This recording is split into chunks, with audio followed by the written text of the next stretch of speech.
Konnichiwa, what's up, gamers? My name is Melody. I also go by Shooped, and today I'm bringing to you the dota2 Captain's Mode tournament for October. It's October, it's spooky season, it's Halloween, and I am ready for some spooky plays. It is October the 2nd, it is Saturday 2 p.m. UTC. We are partnered with Alliance. And alongside me today, I have the ever so wonderful, intelligent, smart, and quite frankly, stylish Lightstruck. Lightstruck, how are you doing on this God-given Saturday? Well, very flattered, it seems. But thanks for that intro. Anytime. Well, we have our compendium. We do! And finally! Like 5 days away from TI now. Oh, I'm so excited. I'm very excited. Yeah. I'm so excited. I love TI season. It's my favorite. I was so annoyed. Like, okay, you never get too upset because, these things have to happen, right? Precautions have to be put in place for the safety of us all, right?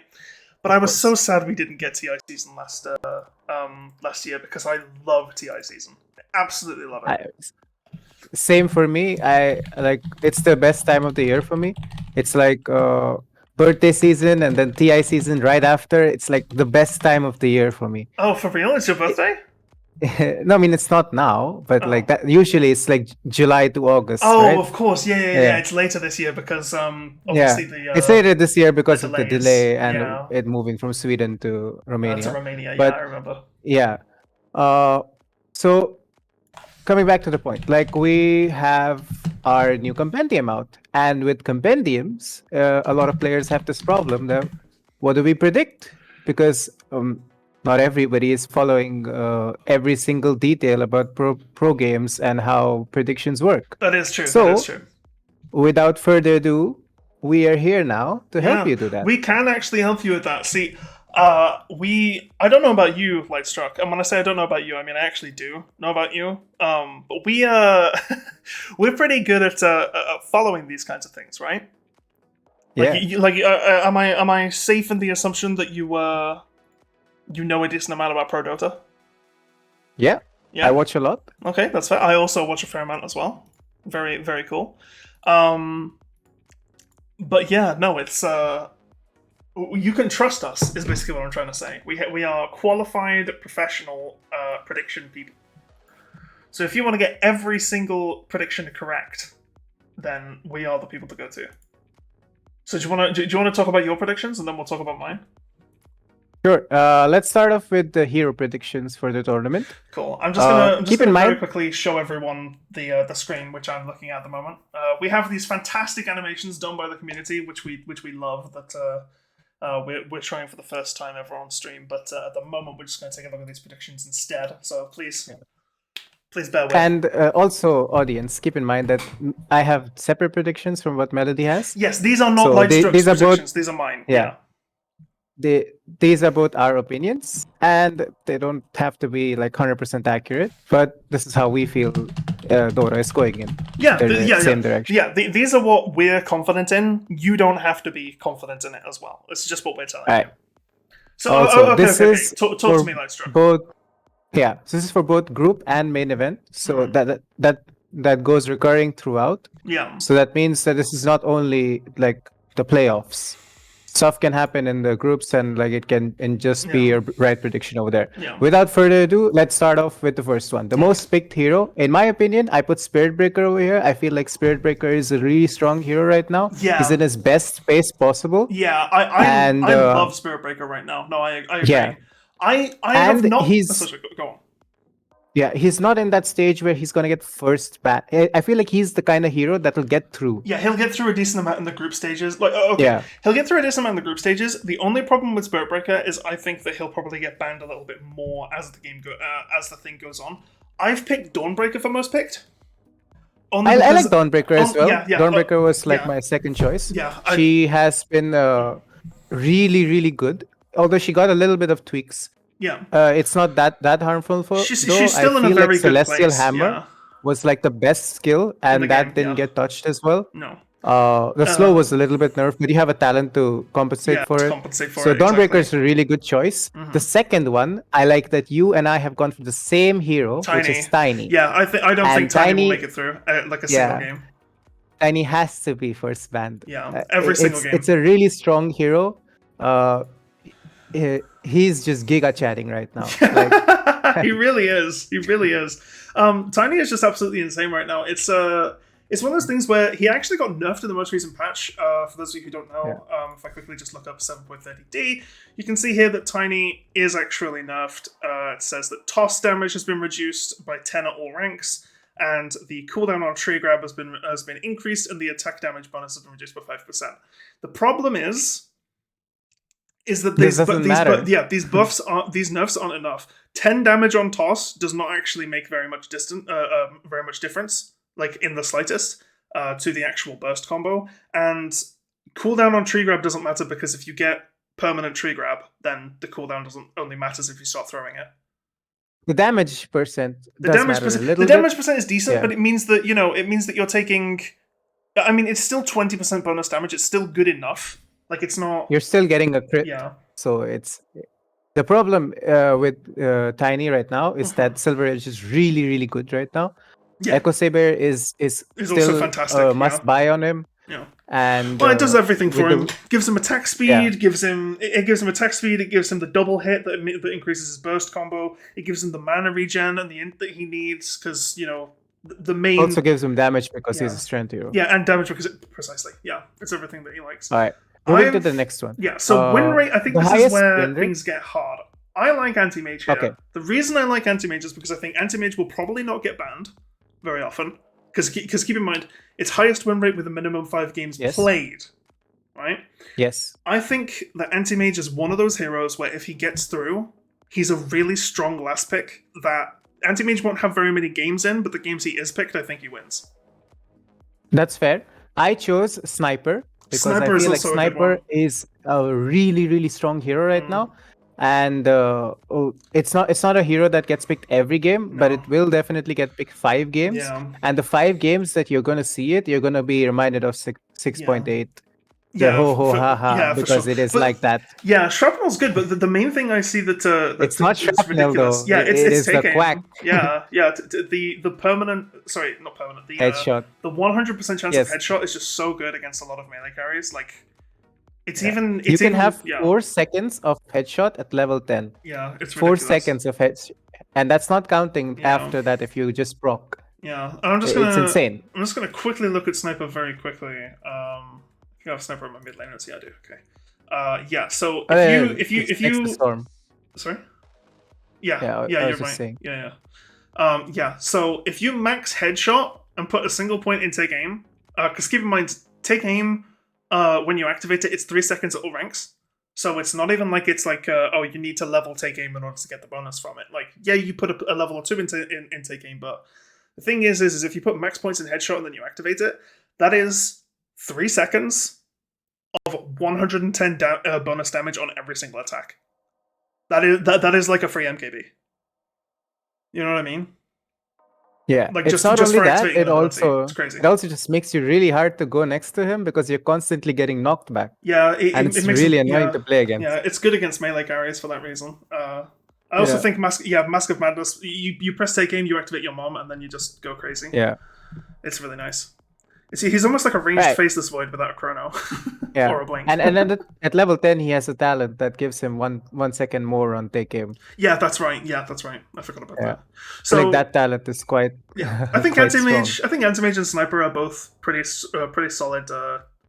Pretty solid picks for different reasons. Highest kill average. I'm gonna say Sven. Okay. I think Sven is a monster. Can team fight really well, can farm really well, and can also just cleave people ridiculously. I think there could be monster picked Lina over here because I feel like Lina is the overall mid laner that is generally picked in and has a lot of kill potential. Yeah. She's just a beast, has been for a really long time. Yeah, she's always been consistent. She's constantly getting buffed, and the Daedalus and stuff, all the Silver Edge buffs. Yeah, Silver Edge is actually really good on Lina. I didn't think about that. Lina just at all stages of the game can definitely get kills, and I feel like that she could have the highest skill average. That's completely fair. Right, before we move into the first game, because it is being set up, we're not just doing this for no reason, ladies and gentlemen. highest assist average. I've gone with Spirit Breaker because I think that Spirit Breaker is really good right now, and he has the most map presence of anyone on in the game. I think. Yeah, this one was a really hard one for me. It is tough. It is tough. Yeah, I went with Zeus because I feel like the global presence is also something. Yeah. Because it's not just his ult. Yeah. It's also the Nimbus as well. Yeah. So, but Spirit Breaker is really nice as well. Yeah. But generally, what I feel from Spirit Breaker and Zeus, like it could go either way. Like you end up not getting the assist, you get the kill instead, and then that kind of screws over the prediction. No, I agree. In general, guys, if you feel a global hero that like can be present all over the map, that's kind of the hero you want to go for. So Tinker, Zeus, Spirit Breaker, Spectre, you name it, it's there. Yeah. The one thing that I will say, the one thing that I will just quite say here is my second pick was Vengeful Spirit. And the only reason I say that is because I think Vengeful Spirit is an incredibly strong hero right now, and it's really easy for it to pick up assists because of Wave of Terror. Like Wave of Terror is low cooldown. It's low cooldown. It is really easy to apply on multiple heroes at once. It's a fantastic spell in the early game that scales well in the late game if you pick up Shard. Late game, her swap has no cooldown. It's like 13. I think with the talent and a quickening charm, it's like 13 seconds cooldown on swap. And Magic Missile talent also just sets up kills. They stack, right? Sorry? With the yes, yeah. So how cooldown reduction stacking works these days, just for Lightstruck and also for everyone here, is percentage-based cooldown reduction doesn't stack. So if you have a talent that says you have minus 25% cooldown reduction on something, so for example, the first one that comes to mind for me is Rubik's Stolen Spells. He has a talent of 15 that gives him 25% less cooldown. Percentage-based cooldown with that spell will not stack. But if you have flat cooldown, such as if you have flat cooldown, such as Vengeful Spirit's talent that reduces the cooldown on swap by a flat amount, that will stack with percentage-based cooldown reduction. So basically, you can't get a 25% cooldown reduction talent and an Octarine core. But if you have a cooldown reduction talent that says it's a flat 5 seconds, then that will be taken into account. Yeah. That's the easiest way to do it. Okay. The next one is lowest stat average. I picked Naga in this. Yeah, I like Naga here. I also like Medusa. Yeah, Medusa is also a pretty tanky hero. That here is where I feel like one patch ago I would have put Spectre. Just because Spectre was really hard to kill. I think with how good Breakblade is these days. You mean like the entire number, or like the entire number? Okay. As in back when Breakblade wasn't insane. Yeah. Right now Spectre is going a very different build. Yeah. It's a more active build. Yeah. I've seen like Orchid into Aghanims. I really like when heroes just change their whole playstyle like this.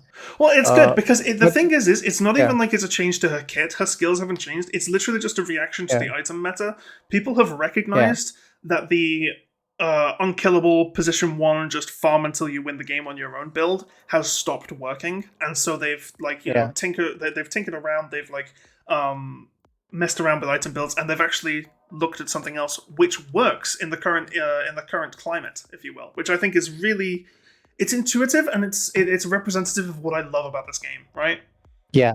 It's just, but that is also why I didn't put Spectre in lowest stat average, because I feel like she's less tanky now. Yeah, are fighting. Yeah, once you're going to be fighting a lot, there's chance you're not going to be living through all of those fights. Yeah, but that being said, I still believe that there is potential. And one thing that I wanted to point out why I put Naga there is because she hasn't gotten that like diversity of builds. Yeah. So Naga is that consistent same type of hero that wants to farm for a lot of time and be unkillable and like just end the game like that. For sure. So that's why I put Naga over there. I was considering putting Naga there. I instead put Naga on highest last hit average because Naga does like to take games long, and also Naga has really good consistent ways to farm multiple camps at once. Like good Naga Sirens who have optimal farm will probably do really, really well on this Naga Siren. and we'll be able Okay, to this farm is where really I get a highly. little bit different. Okay, go ahead. Talk to me. I put links here. Okay, that's interesting. Well, okay, before we get into that, the game has started, so let's get into the spectate. Let's take a look, okay? Just before anything else. Right, so can I how do I Watch, not live. Well, yeah, it's not live, it's just watch game. Yeah, that's it. Okay. Yeah. Whoops. But I do want to talk more about predictions in between games, because I'm actually really enjoying hearing your side of things. I think the difference in perspective is really, really nice. Right, okay, so as we can see, the first 4 bands have already come out. We've got Bane, Silencer, Tiny, and Batrider banned immediately. Tiny, I could definitely see the reasons for, as we spoke about before. Bane, I'm not sure about. Maybe that's a comfort pick on the enemy team. Batrider has been banned on Vicarious Esports side because I believe Hexy is a Batrider spammer. But that's really interesting to me because they banned Silencer and Batrider both, and then chose to pick Abaddon. Generally, you want to pick Abaddon into those heroes because he's really good at dispelling and like getting rid of that, like basically hard countering from the position 5, or if you want to really play him on core. I guess they have some other dispel, something that they really want to dispel, and that's why they chose Abaddon, or they just feel like Abaddon is comfort to them. Yeah. Other than that, it's a pretty weird pick to me. Wind Ranger, I'm really excited about this hero. I feel like this hero has been massively underplayed, and her shard is beautiful. His shard is absolutely insane. I think it's criminally underrated for how good it is. Yeah. Oh, I like the axe, heavily though. underrated. Axe into Wind Ranger is... Accent Wind Ranger is fine. Disruptor, he's also good against the thing about Disruptor is the travel time on Glimpse means that if Axe blinks in and calls your team, if Disruptor isn't caught and then glimpses the Axe, Axe just gets out for free. You can't glimpse out the Axe because then you're giving him an escape mechanism, and he's not going to die in the time which he's calling you. Ideally, Lifestealer ban really nice. Yeah, you can still save your team if they get called. You can save. You can save your team. You can also reaction Static Storm because of the cast time on call. If you are an absolute god or you see it coming, but that is true. I like Abaddon. My theory in this is that they did pick Axe for this Wind Ranger, but now Wind Ranger is locked into a support role because it's generally not good as a core to have anybody that builds remotely close to defensive items like physical defense, like Vanguard, Crimson Guard, Blade Mail. These kind of things, they hard counter Wind Ranger. Yeah. And Axe is one of those builders, even Abaddon. Yeah. It's not really Wind Ranger, target. It's never safe for Wind Ranger to go on the Axe, right? Because if Wind Ranger's main way of killing people is focus fire with Maelstrom or NKB procs, and Axe, rapidly attacking Axe is exactly what he wants you to do. So, you're basically making him spin off cooldown. Yeah, this just makes me believe more that this Wind Ranger pick was intended to be a support hero. Yeah. I hope so, because support Wind Ranger is not completely bad.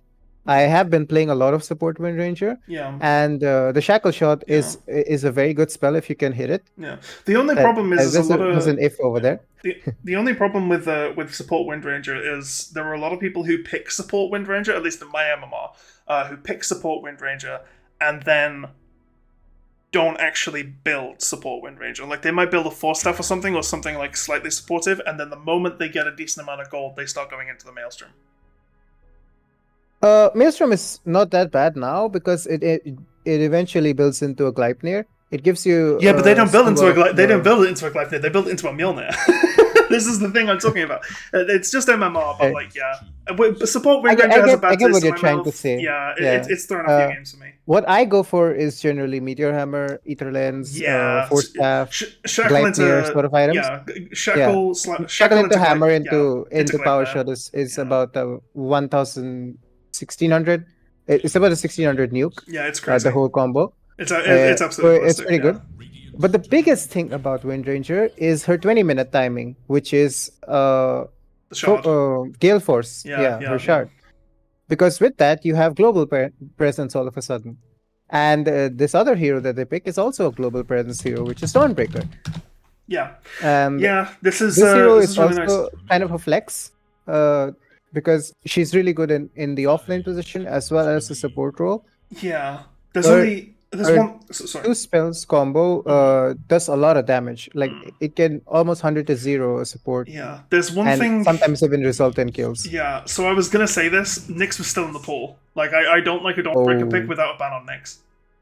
Like, and the thing is they had last ban. They banned Medusa. They could have banned the Nyx on last and then picked the Dawnbreaker, which would have been really strong. But allowing Nyx through, this hero counters Dawnbreaker incredibly hard. So, like, it's the one thing that you don't want to let through on Dawnbreaker. Yeah. And also, I'm pretty sure that Shishiro Botan is a Nyx player. Like, has games on Nyx in the past in tournament. If they this are just who I'm means thinking that the Dawnbreaker has to BKB ulti everywhere yeah. that she goes. It The one also thing that I stopped. did like about Dawnbreaker now against Nyx than it was before is the shard.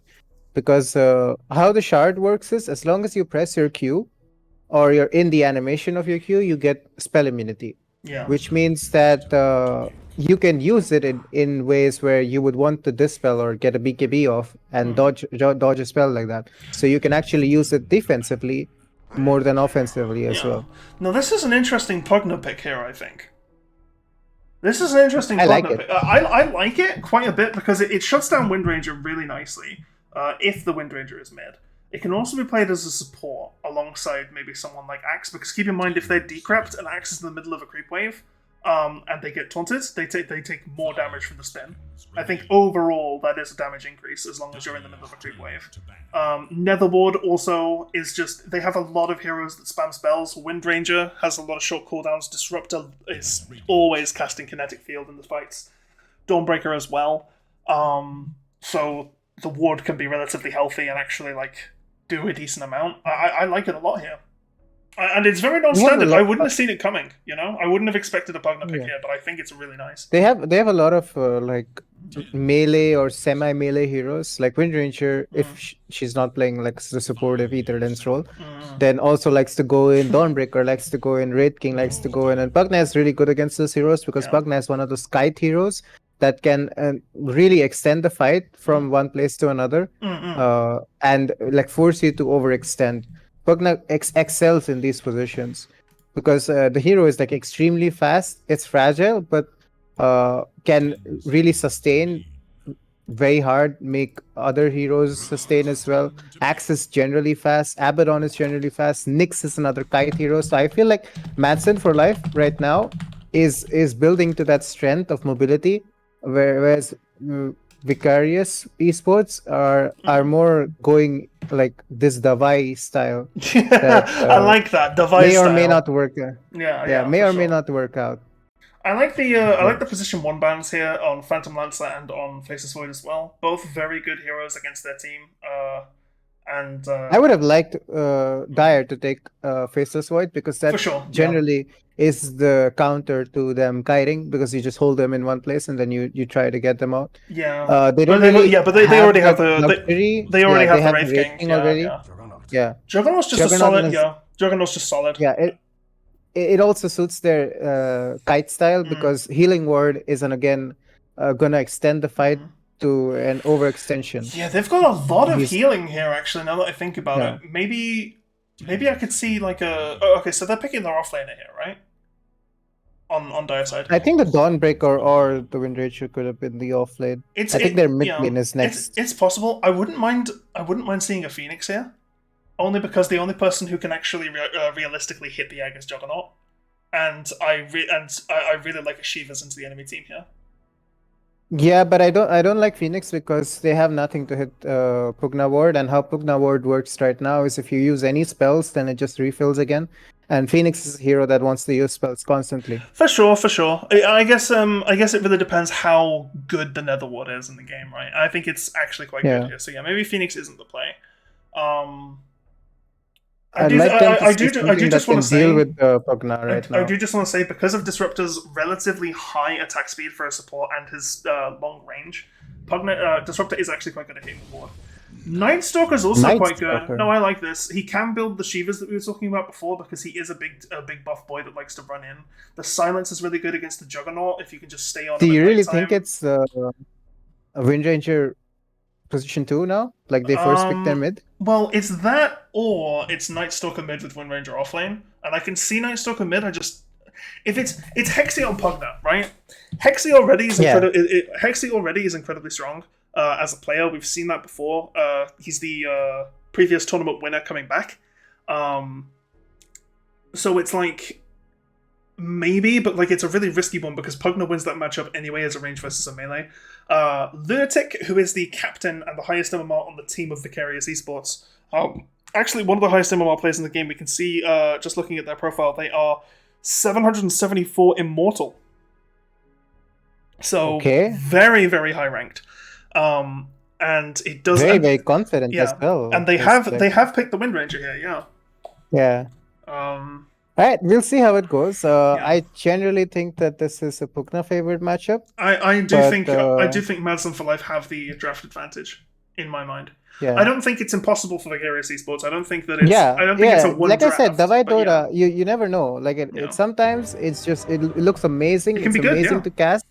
Yeah. Oh, let's go Shishido It's just generally a great time to watch as well. Do you know what? I'm excited for this. Yeah. Do you know who Shishido Botan is? No. She's a lion. She's a white lion. She's a VTuber from HoloLive. Okay. And, she's very cute. She wears Adidas and she shoots guns at people. I personally am quite a big fan of VTubers and stuff like that. So my allegiances lie with Radiant at the moment. What's your prediction? I think they have some chance in this game, and I kind of like the Night Stalker pick. Like I feel like this hero is really strong and massively underrated in some pubs. So if this game goes well, it's on Night Stalker's shoulders to get on top of the enemy team. The silence is really good against Pugna. It's really good against Nyx. It's good against Juggernaut. Kind of forces you to go BKB, and some of these heroes don't want to do that. That's true. So I believe that Dire can win this. Yeah, I believe that too. Okay, so here's an interesting one. What do we think about these talent voice lines? Oh, some of them are really good. Some of them are amazing. Some of them I think are really weak. Others I think are absolutely insane. I think I'm a big fan of Gareth's. Gareth's is a really British accent, and he goes, "Oh, that's a bit cheeky," like that, and that's like the delivery on it is fantastic. I think it's very, very good. All right, we're getting in for the first bounty runes. So it goes 2-2. Yeah. Nothing too special here. They respect each other, and that's it. But coming back to voice lines, I feel I am a little bit biased when I say that I love Sir Action Slacks' one. Oh yeah, it's the Joseph Oh No, right? Yeah. Yeah, it's great. The visible reaction on my face before even clicking it, I didn't know preemptively, but I can respect and expect quality top tier voice lines from Slacks after seeing the Omaiwa Moshindiru one. Every time. Well, the thing about I don't like that the Omaiwa Moshindiru one was done in a high-pitched anime girl voice, but that's just because I watched the anime that line is from. This is a really big silence and slow. This is looking like First Blood on Deceased. My goodness, yeah, Abaddon plus Juggernaut. If you can actually get off that Curse of Avernus passive, you can really go ham. That is absolutely ridiculous. That was so good. Yeah, it was a really good initiation from the Jug and Abaddon to skill Curse of Avernus level 1. Yeah. Night Stalker definitely didn't see that coming. He went a little bit greedy on the range creep, which is why this whole engagement happened in the first place. He did not expect them to have Curse so that the slow would be in place. But Juggernaut in itself is like a really strong level 1 hero, and with any slow or stun, you basically are almost guaranteed a kill unless they have an escape.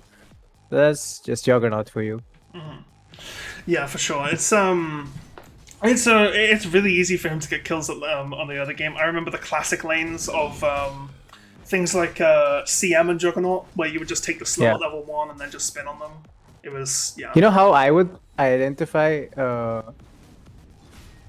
combos on heroes? Like earlier in my earlier Dota days, I would play the hero with the other hero, and if they gave me a voice line, like that's how you know. That's how you know. That's Yeah, how yeah, you yeah, know. yeah, yeah, yeah, yeah, yeah, yeah. No, that's next level. That's very good.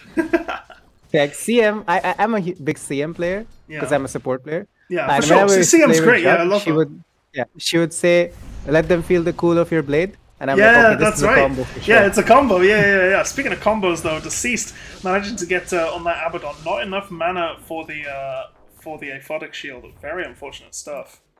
Oh, Yeah, we've got, and hang on. that's a Disconnect yeah, here from Abaddon. Are we thinking that maybe...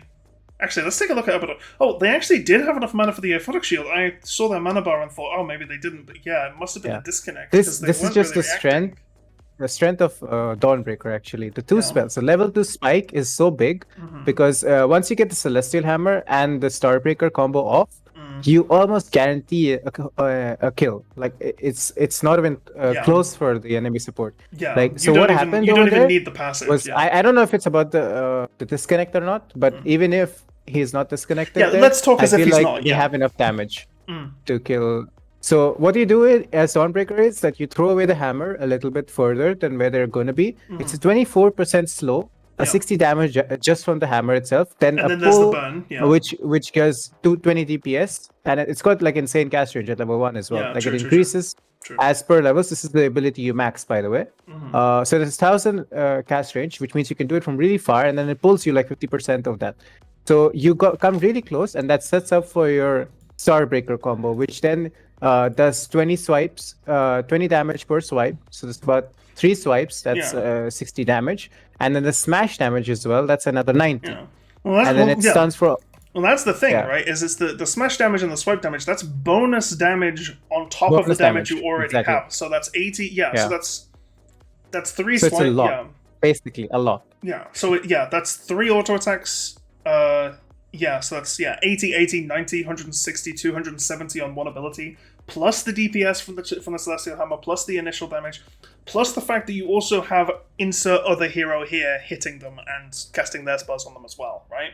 Because it's not like this is just a nuke that doesn't do anything else, right? It's also CC. It also disables the other lane that the other laner can follow up on, right? Yeah, and we're not even counting Orb of Venom here. Like Orb of Venom is another slow, which then is giving 2 DPS every time, and the DPS that is coming from the trail from the Celestial Hammer. So basically, what happens is at level 2, the spike is so strong for Dawnbreaker, and this is one of the reasons why I believe you put her on the most played, most picked hero.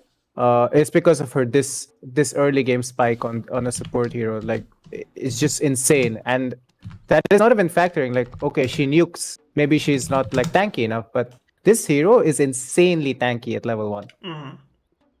Like she's a strength hero, I get it, but she has insane nukes. Her mana sustain is like you can deal with it, it's not that bad. But even then, like her global presence, she can heal herself, she can farm waves alone. This hero is insane right now. We saw her last time as well in the Dota Valkyries Cup. Like that was the first instance of where I saw that is true. Yeah. And this is the first time we're going to be seeing it in the Reddit Cup. Yeah. So I'm very excited to see this hero be played now, and I'm absolutely not disappointed at all from what I've completely expected this outcome. Yeah.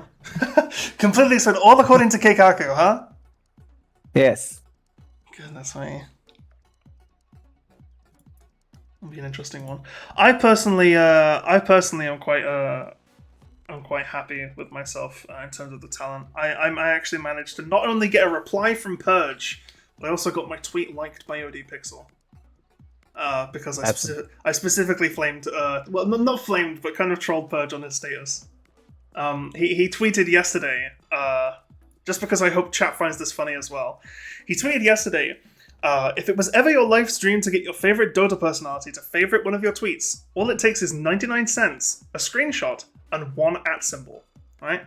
So I said, "Oh my god, really? I hope OD Pixel sees this," and replied with a replied with a screenshot like that. And OD ended up liking it, and then Purge actually responded saying that he was hoping for me, which is pretty funny. I'm just glad that worked. I didn't think it would. So it really surprises you when the talent engages like this. It's amazing. For I sure. love it. I mean, I was just being like kind of a, you know, it was kind of a BM play, and like I was just like, but I'm glad it took off. I'm glad people saw the funny side of it, because people could have very easily seen it as a mean thing, and I didn't want that.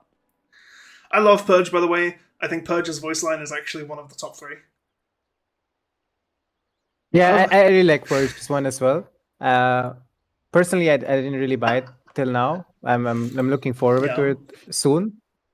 Yeah, that's fair. And one more thing, like I really like Purge's fashion sense, man. Like the guy has the dude looks shirts. the dude looks slick every time he's on camera. Yeah. Like his recent videos with all the Tinder stuff, like I have been looking all over the place to get those shirts, and I can't find it at all. You've been watching his Tinder stuff? Yeah. I gotta amazing, say, I guess I'm not interested in that kind of thing personally, but I will take your opinion on it. I mean the guides, not it's actually. Oh, the guides. Oh, okay, that's fair. The YouTube videos. Yeah, that's completely fair, right? I mean, I don't really need that kind of thing, I guess, but okay, slight. For some reason, that was a very short pause. Not sure what Weeb Slayer was really doing there, but... Oh, did they unpause just to kill a range creep? Oh my god, I think they did. No, they didn't. It's a great joke unpausing that, let's be honest. Oh boy, people might be a little bit upset. The middle lane, Hexy, almost getting that deny. Yeah. And Lunatic is looking to deny, getting that lasted. Yeah, that's a little bit rough. But yeah, no, that's one thing. If I ever become big leagues and I end up like having to like dress up and go on like a panel or something like that, my fashion sense is absolute garbage. My fashion sense is just I wear flannel and I wear like wearing a t-shirt and then wearing a flannel shirt over it, you know? Like my formal wear is non-existent. Like if I can't wear a shirt and jeans, I don't know what I'm gonna do. Now maybe this changes. It's the complete opposite with me. Oh like, yeah, you have fashion sense. No, I've seen you. I've seen you on camera. I'm good in. I have it good when I'm like preparing like in advance and stuff, and I'm on formals. Like then I'm good, but my casual wear is complete dog shit. Oh yeah, that's your one. But yeah. Honestly, if I'm prepping, if there's a dress code and someone is telling me, okay, so we're dressing like this, that's different because I can make that work. Yeah. It's just a case of like, oh yeah, Melody, we need you on stream, and then they're just like, what should I wear? And they're like, well, whatever, it doesn't matter. Then I'm like, because I don't know what to go for, right?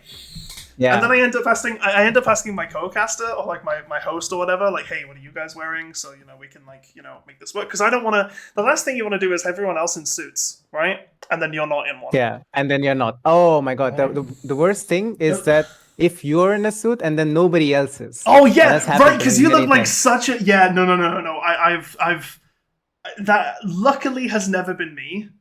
But I have seen that happen, and I've only ever felt bad for the person because like there was absolutely no way, right? Yeah, that's happened to me before. Like it's a formal event, and everybody is like informal, and I'm like, what the hell? Did I get the wrong memo or what? What's going on? Right. Yeah, because then you just look like that guy that shows up to everything in a suit. Yeah, you know what I mean, and that's never fun. That's never good. But yeah, no, it's It's dress code is weird. Hopefully I get better at that as I continue on through my career. Maybe I need to hire someone to do my fashion for me. Start a Kickstarter to get Melody a fashion sense. That'd be funny. But yeah, no. I do like the talent voice lines and stuff. I think it's kind of amazing that like everyone has one. Yeah, I did not expect that, No, honestly. me And neither. it's Out of nowhere, yeah, I did not see that coming at all. yeah. It's also that they have the voice line. That's amazing, but it lasts all the way till TI 2022. Yeah, they're staying for a very long time. Yeah, which is really Yeah. cool. And some people have this like initially it was like this, so it's a little bit confusing to people right now. But they are all chat voice lines. Yes, they are. Not That right there, they're the not Effie only line. they initially started as allies ones, Yeah. which was a little bit disappointing. But Yeah. then Valve changed it to all chat. Yeah. So all Which is of them better. are all chat, and there's also some things that I need to mention before. Gods is voice line is a free one. Yeah, so it's free. I feel bad for gods. I feel bad for and gods so because is obviously they Nine get Pasha as well. because obviously they get money from that. Yeah. And yeah, gods being free is just like damn unfortunate. Yeah, I don't know if it's intentional or a bug, but that's Yeah. what everybody was talking about, and I checked it myself, and it was also like that.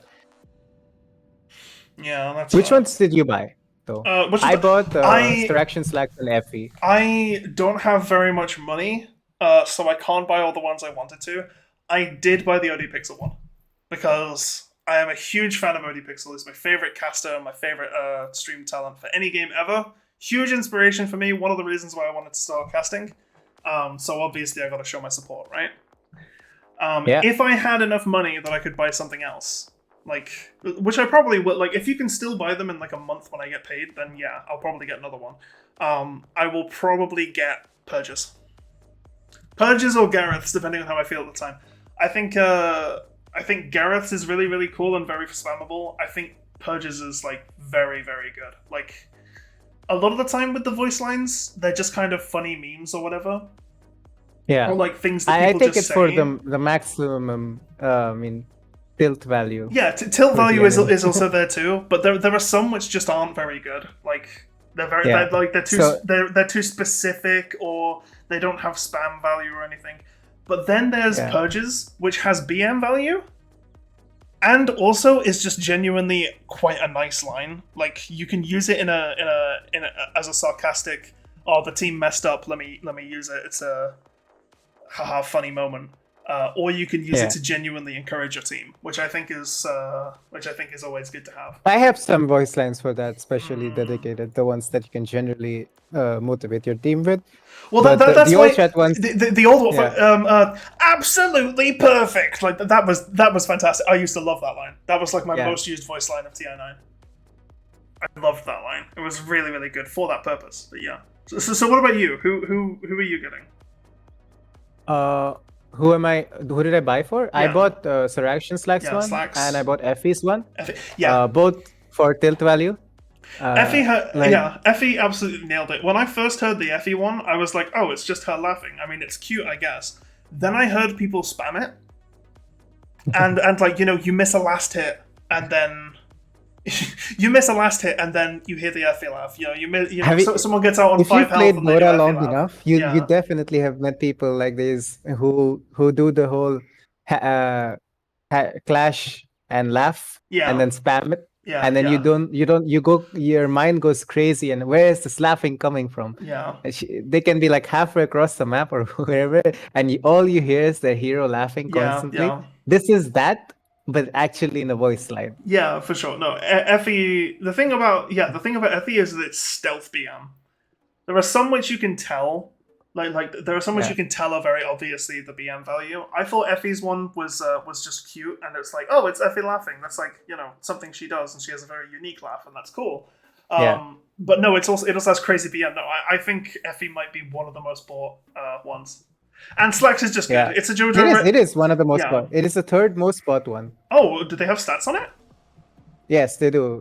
Who's the most bought? There are two. It's one of the Chinese casters. Oh, right, I don't know exactly which one, but Yeah. it's the top three are all female casters. The third one is Effie, and the fourth one's In Flame from another Chinese caster. Wait, so who's second? Like, are both the top two the Chinese ones?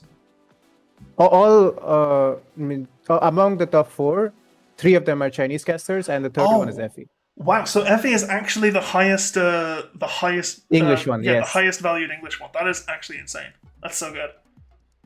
But yeah, I like shoutouts to Effie. Good job. First TI already making absolute bank. That's classic stuff. But yeah, what was I talking about? Yeah. Oh, Slacks. I think Slacks is fantastic. It's got really good meme potential. It's high quality on the delivery, and it's a JoJo reference. Yeah. Yeah. Like you can't. That one works for both. Like you can do it to tilt your team sometimes, and sometimes like some people deserve it. Okay. Yeah. Like and sometimes generally I don't encourage that kind of behavior, but some people just do. You can also use it when you mess up, right? Yeah, like you go in as you can obviously be you go in, you blink, like, oh, you use shit, your, I died, and you'll be like, oh no, oh no, yeah, it's great, it's great. Okay, here's one last story. If you had a voice line, if Gaben came to you and said to you that you were going that you were going to TI, right, and you had to record a voice line, what would your voice line be? Do you think I come back with you? I have no clue. It's probably going to be something that I say a lot. I know what mine would be. I know what mine would be immediately. My voice line would just be, really? Okay. God, like, because it's so usable. Someone starts spamming voice lines at you, you're just like, really? And then they feel bad. I think somebody has something like that already. You know? Oh, okay. I could have sworn I heard something like that. I don't know. If they do and I've just stolen someone's idea, then I feel terrible. But that's what mine would be. I wouldn't do anything like over the top or anything like that, because like I feel like that's trying too hard, right? Because the best voice lines are the ones where you don't trying have too to try. hard. Definitely like trying too hard sometimes goes sideways. But I feel like if with the proper delivery and the proper preparation, if you get the right meme and you choose the right market, like this is definitely Seraction Slacks territory. For sure. You need to hit the untouched market. And if you do a lot of research, you're gonna hit big buck. Yeah. That's how it works. For sure. I can't think of something right now, but I will come back with something, and it's gonna be gorgeous. Oh, I like Dakotas. I forgot about Dakotas. Dakotas is fantastic. Whereas like a voice chat line, it just goes like this. Yeah, like that. That's good. I like how the moment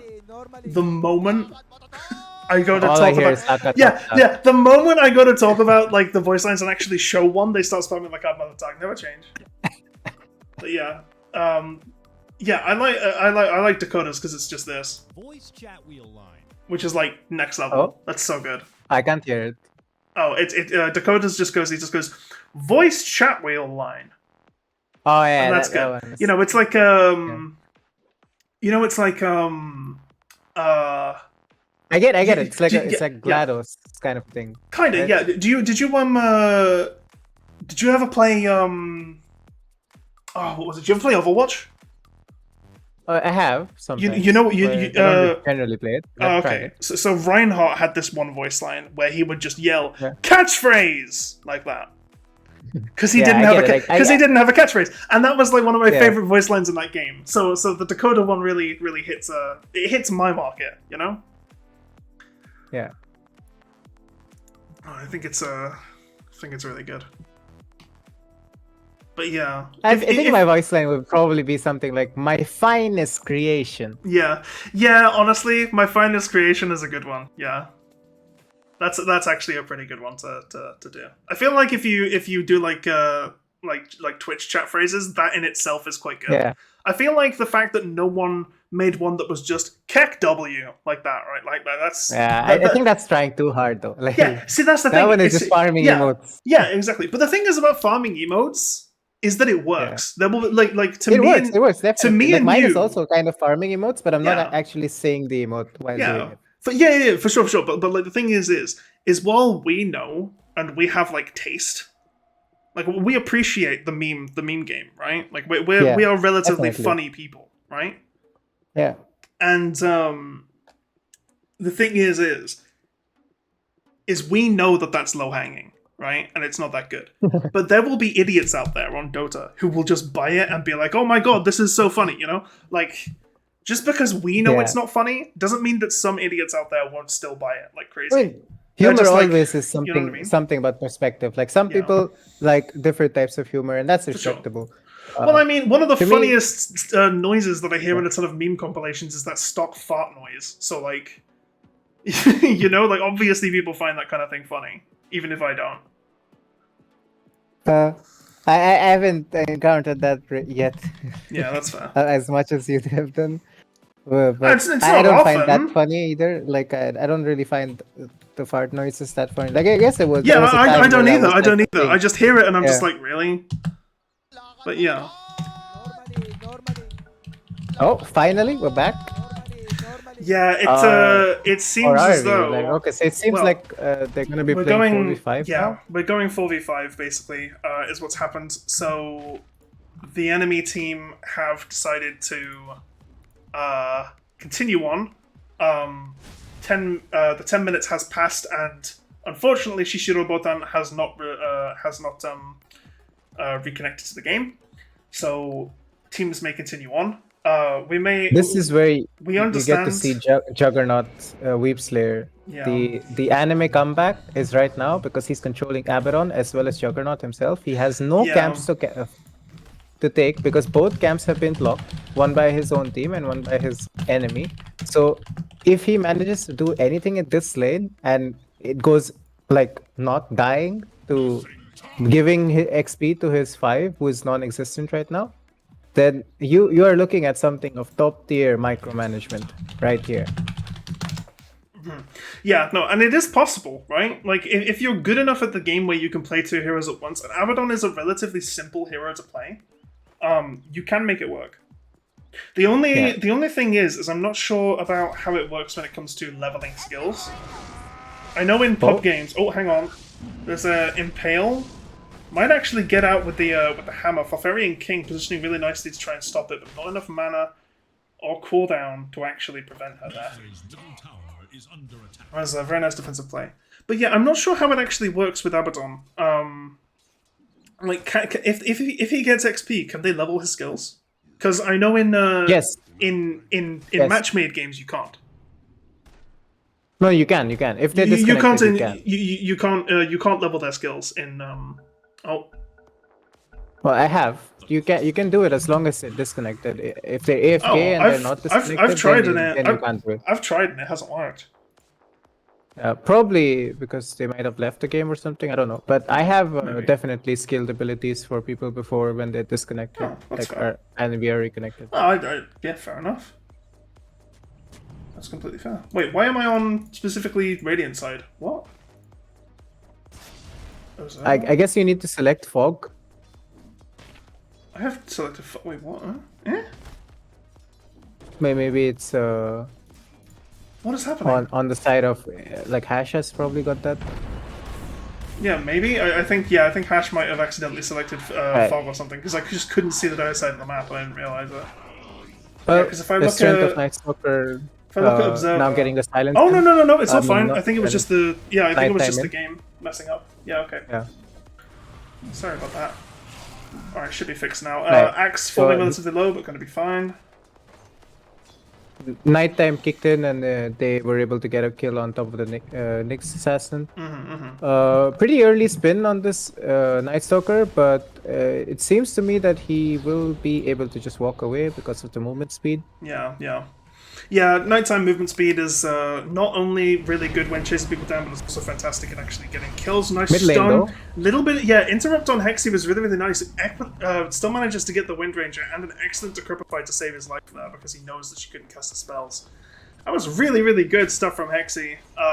We know that Hexy is a fantastic player. We've seen him in this game before. Is he? Now, this is the thing. Are they going to be good enough? Like, will they win the early game hard enough? Sans one hero to actually make up for the fact that they're missing an Abaddon. The Abaddon thing definitely hurts. In my opinion. Immensely. But said, it is definitely a hero that can solo carry the early game. So he won't really miss the Abaddon as much as like a normal mid-laner would rely on their support or anything. I think the Abaddon starts to really hurt as the game goes later. And they can definitely end the game before like Raid King becomes a factor. Yeah, because they have the insane push power with Pugna, as you can see. Like now they just with this catapult wave, they can put a lot of pressure on this tower. Yeah. Bottom lane is kind of a brawly lane right now because of Yeah. how Night Stalker can kill the Nyx and Yeah. Jug takes a kill off the Dawnbreaker. Yeah, I think in the bot lane you do kind of feel the lack of Abaddon because Abaddon loves being in early game brawly lanes. Aphotic Shield is just such a tide turner, as well as I like this as well move as the by- bolt as well. Mist Quill. I like this move by Windranger right now to slowly whittle down the most important tower of the Yeah. game, which is the middle lane tower. This opens up the map a lot for Dire because they already lack a support. That means they're gonna have lesser vision or lesser rotational power. Yeah, for sure. And removing that tower is like one of the biggest points of rotation power. That the Nyx can just not be all over the map anymore. And that's a huge deal because neither can Hexy because Yeah. Hexy went for Arcane Boots and not does not have a like. Not I'm the not saying that he TPs, should yeah. have gone TP Boots Yeah, or anything, but the he thing does. the thing And is that's a point where like you can limit his movement around the map. the important which- the important thing to keep in mind here is that he has to change his build and what he's trying to do in order to make up for the lack of this. For the lack of this Yeah. fifth hero, it kind of throws everything into disarray, and they have to play around it. They can't just play normally. It's something that you need to play Yeah, around. that's what I was if you trying to continue, say. I'm not trying yeah. to say his build is bad. Yeah. I'm just saying that there are consequences to things you do, and I think Lunatic is taking advantage of that. Yeah, well, that's completely fair. It's one of those things where even if it is not fantastic from a competitive perspective, because playing with an innate handicap does always feel bad. Both the smoke. playing, Immediate break. yeah, it does always feel bad. Dupe. But yeah, it's something you need to. The thing is there are prizes on the line here. I don't think I said earlier because I forgot, but it is I believe £20 in Steam credit. Sorry, €20 in Steam credit for each member of the winning team. Yes. So it's like there is €100 on the line here, right? Like it's actual money. Yeah. Sponsored by Alliance. Sponsored by Alliance, yeah. Alliance have given us those prizes. Very big shout outs to them. Could not do it without them. Really nice deal. Hexy is now in the bottom lane. They didn't see this and the stun comes out. Maybe. In comes the rest Great of it. Omni Slash. Oh, but the Omni Slash onto the decrypt anti-synergy. target. That's unfortunate. Oh my god, Nice Stalker getting out on absolutely nothing. Turns around. Interesting choice. The Void is there. Oh, but yeah, okay. Hexy's there to save. That's nice. Healing Ward. Healing Ward's down now as well. Can they possibly pick this up? Jog has spin in 2, and he's just got his Javelin. Looking for it. I don't think he's gonna get him. Spin with phase Disruptor boots. does have Yeah. faster movement speed. No Does not have yeah. glimpse ready though. No so glimpse, yeah. It's gonna be fine. If he had glimpse, that glimpse would have been insane. Like glimpse on the TP is Yeah, glimpse on the you can TP there would definitely have been stop nuts, yeah. Jug, but like I don't think you can kill him though. It's But only yeah, him there. it's more that Yeah. it's more that it takes him longer to get back to the lane. Right. It cuts his path. A little bit of yeah. I was just gonna point out what just Hexy said. This new TP that we got, it kind of went backwards because we can't see who's TPing in anymore. Oh, is there no color on it? Is it just black No, and gold? it's just blank. It just Oh. you just see the circle. You don't see the portrait anymore of the hero. Oh, you just see the no. circle. That's unfortunate. Okay, that kind of sucks actually. If that's got to be unintentional, right? Like, that's got to be an oversight. It is unintentional. Yeah, It's yeah, okay. definitely unintentional, and I hope it gets fixed before TI. But like we're really close. It'll to get TI right now. it'll get fixed before TI. I mean, Yeah. the teleport has been out a total of like half a day because the compendium Yeah. came out last night and it's currently Yeah, the midday of the day after, so it'll probably get fixed Yeah. relatively soon.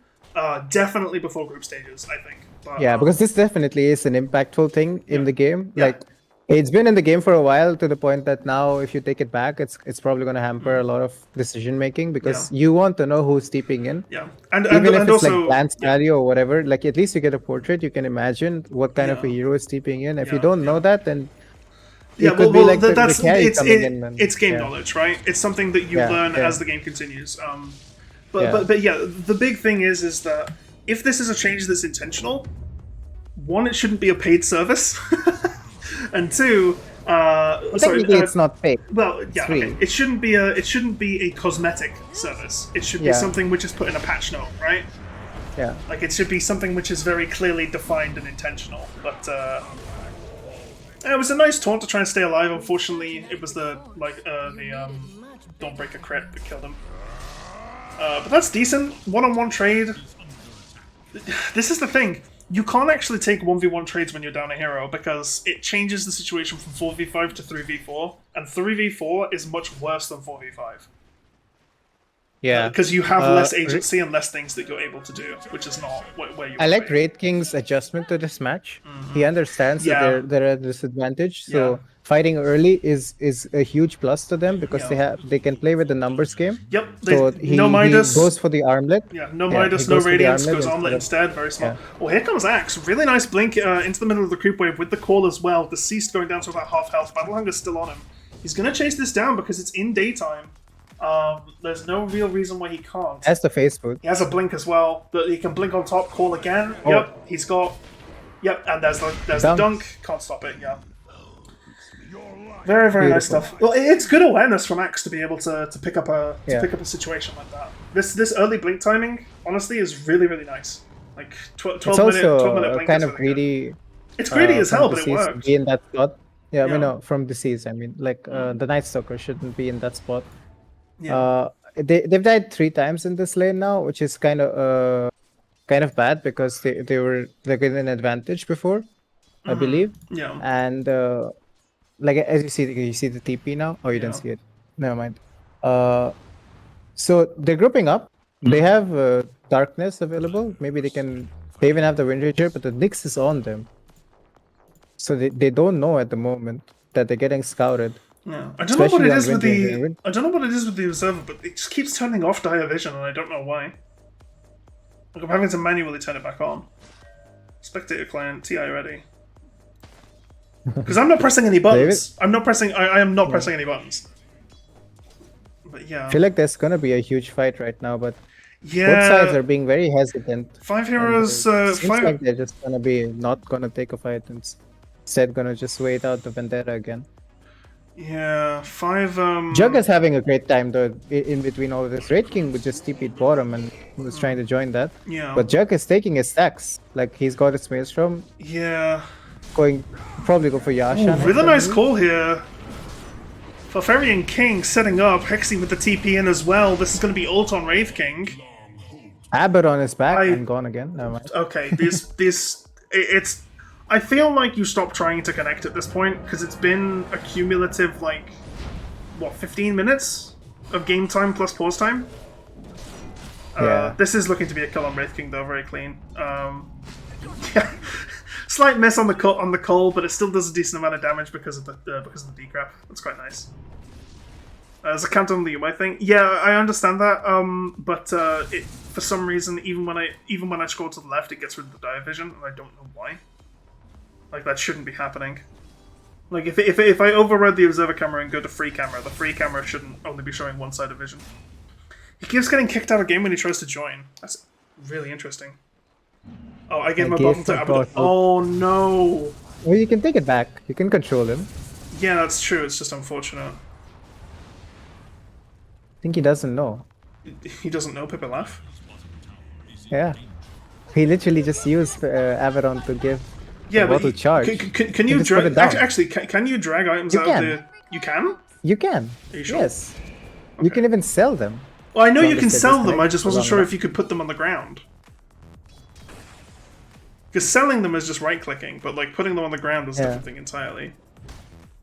But, I think you can definitely do that. You can put the items on the ground. Yeah, look, he just did it. Yeah, okay, fair enough, fair enough. Fair enough. Yeah, okay, cool. He didn't know. He didn't know. I think someone in his team told him. He was like, "Yo, you know you can just do this, right?" And then he tried it, and it was like, "Oh, okay, cool." It's quite funny. Champion, by the way. Champion, but okay, who knows this kind of thing, right? You apparently. Everybody. Disconnection will basically give full control over the hero. Yeah, that's what Lightstruck is saying. I didn't think it would give 100% full control over the unit like that, but yeah, apparently it does. The call. Oh, nice call, actually. That's gonna be a dead Dawnbreaker. Oh yeah, and the Culling Blade to finish it off. Very nice. Nice fort. Oh, excuse me. Yeah, nice. Thank you. Nice fort to stop the tower. To get rid of the tower. All the tier 1s down. Radiant actually with the building advantage. This is looking quite nice. If they can actually group as 4 and start like pushing these buildings down, especially with Dawnbreaker dead, they can really start to make an advance for themselves because they do actually have a gold lead at the moment. Yeah, So I think that technically ahead. Radiant are definitely doing the whole anime thing that I was talking about earlier, where they're just micromanaging Abaddon as well for like small decisions, making it not seem 4v5 as much, and they're playing really well with Bugna around the map and Axe. Yeah. So they're able to take control of this game even though they don't have the Abaddon. Well, I like very much. Unfortunate. Yeah, I like very much that they are not letting this get them down. Right, there is no game that is unwinnable. Right. I hope that they can do something for the next series though. Like that would be really unfortunate if they win and then they have to play 4v5. Yeah, for sure. Well, yeah, okay, but on the opposite side of the window though, how epic would it be if they managed to take the whole thing 4v5, right? Yeah, I mean that would be absolutely insane. Like that would be absolutely crazy. It will. Okay, let's be real. Never gonna happen. Never happened in the history of Dota. Yeah, well, it's never gonna happen, right? But if it did, you know, if we allow our imaginations to get slightly exaggerated. Oh, a big pull for the movement speed. Never mind, he's not going anymore. That's fair. Well, what I was gonna say was that you just said it can never happen, and that's exactly when stuff happens. Precisely. Yeah. Exactly. You don't say it. You don't say it can never happen. I'm saying it will never happen because I want to be wrong. I want people to be in the Twitch chat quoting my name saying, "Oh, it'll never happen," because I would love nothing more for it to happen. Well, nice call onto the Night Stalker into the Dawnbreaker ultimate. Coming in, making it so it's not as good. Yeah, Direside saying you made it work. Yeah, Direside saying you made it work one time, you won't make it work again. Fool me once, shame on you. Yeah, Courier snipe as well. Can't break the Wraith King ult, and it's definitely up. So the Fairy King just kind of. Oh, Hexy. The stun. That's the Wraith King ult, but like in comes the rest of the Night Stalker stuff. Fairy King dies for this. Definitely, yeah. He glimpsed back. It's pretty much dead before it as well. Yeah. While this is happening, Jug is farming the enemy ancients. Oh, the Invis! The Shadow Blade. Okay, nice. Body block. Oh, Hexy. Microing the Abaddon! You're kidding me! No way! He manages to get the Wraith King! You're joking! The Michael skills! And the miscoil, the level 1 miscoil and the shield. The level 1 miscoil and the shield managed to save him! Oh my god! Ridiculous plays! Fantastic. That was absolutely gross. Yeah, for sure. Oh, Juggernaut is actually close to this Night Stalker. The Disruptor manages to CP out. Oh no, the Disruptor's there! Hang on a minute. Is Juggernaut going to actually go for this? Oh my god, he does! He manages to yeah. Also, Hexy... Stop the glimpse with the Omni Slashes. Yeah, when you message me, it shows up on cast, so don't do that.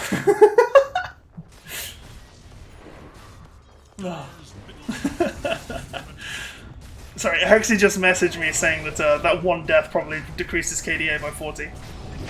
Oh, nice. Really good call there.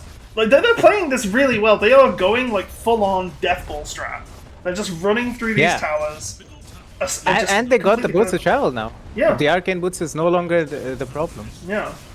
Yeah, he's actually getting to do this. They might be looking to go high ground here? Yeah, right. Oh, it's bloody got rid of Dire Vision again.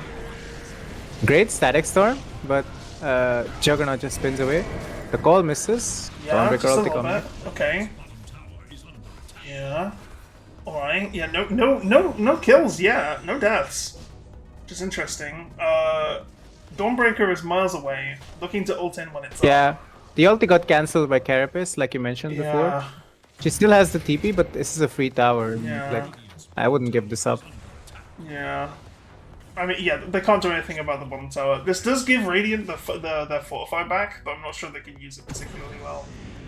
Oh. Yeah, Night Stalker makes the executive call to go in and stop punishing people. Oh my god, but it's a fantastic blink into Torn, and Night Stalker all of a sudden has made a terrible decision and has instead got himself killed. Pugna also looking to go down as well. The shackles onto the trees. Fantastic stuff. Barbarian King running away on a sliver of health. It actually did shackle to trees. It went all the way through the dinosaur right at the Oh, back. to the creep. Oh yeah, because of the.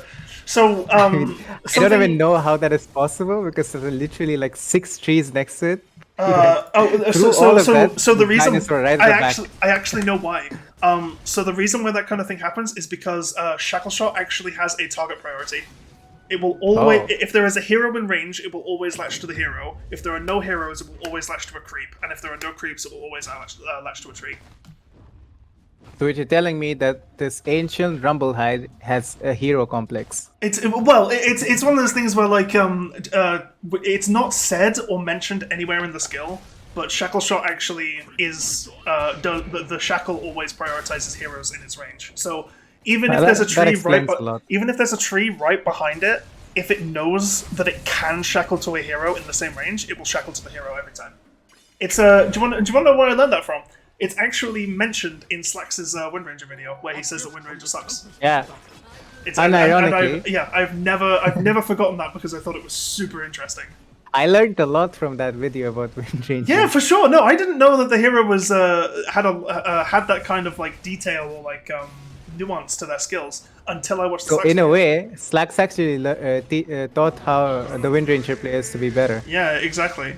Yeah, this is actually a pretty decent fight here. The smoke actually breaks on 5 heroes, and they do actually come in. And keep in mind they are outnumbered because Abaddon does not exist. Disruptor though going down to the Nyx Assassin and dying to the Pug and the Netherwood. Really nice placement. Wraith King ult actually used for the for once, and it's actually going to come back in. Dawnbreaker with the melee range ultimate in order to get the stun onto the Juggernaut, but in comes the Blade Fury, and now there's a lot of damage on this Wraith King who does not have an ult. They might actually be able to take this fight, even though it's 4v5 Pugna, just completely uncontested on the backline, doing so much damage. One more. The armlet toggles will keep Wraith King alive for the moment, but Pugna is coming around on that backline. Blink in with the Decrep and the Netherblast. That is going to be 4 heroes down. Wind Ranger, the only one left alive, manages to TP out and back to base. But wow, that was an amazingly taken fight from the Radiant. 4v5! Radiant are doing it! Can you believe this, Lightstruck? I can totally believe it. Like I'm looking at it, and the amazing armlet toggles weren't enough. Like there's a lot of nukes coming out from the Pugna. The target priority on Dire right now has to be on Pugna. Like he's their strongest hero in the game. Yeah. For some reason, they're focusing Nyx more heavily. Yeah. Which is kind of confusing me because Pugna's just having the freest game of his life right now. And the thing being is, in the back line, didn't even have to use any bottle charges or like a blink or anything to like re-engage. Precisely. Jug definitely is taking all of the blunt of the damage. Yeah. Axe Which is fine because he can get it himself, back, and that disabled him for longer. Oof, But that's ended up unfortunate. getting a curling blade on the Wraith King on an armlet toggle, and got his first life that way. Yeah. So kind of lucky there. Yeah, for sure. Also, what I like The is BKB on Axe now. Yeah. Like, so the stuff is going to be a lot more easier to play for him. Yeah. Smoke coming in as well. What I like here on Hexy is that he's built Sanj before Kaya. That's actually like so good. Also, Mijanet, yes. After disjoints, there is always a point where you can use 0 cast point spells or items, even if you don't leave an AOE. Which Blade Fury is one. So yeah, if you shift Q it, you can't do it on frame 1. It's the same as it's the same as if you immediately TP and if you TP into a Static Storm and you have BKB shift queued, you will BKB before the Static Storm hits every time. But yeah, in comes another fight. This time looking a lot more Radiant favored as Juggernaut goes down incredibly quickly. Axe in the middle of a Static Storm, unable to do much. Pugna on these backlines.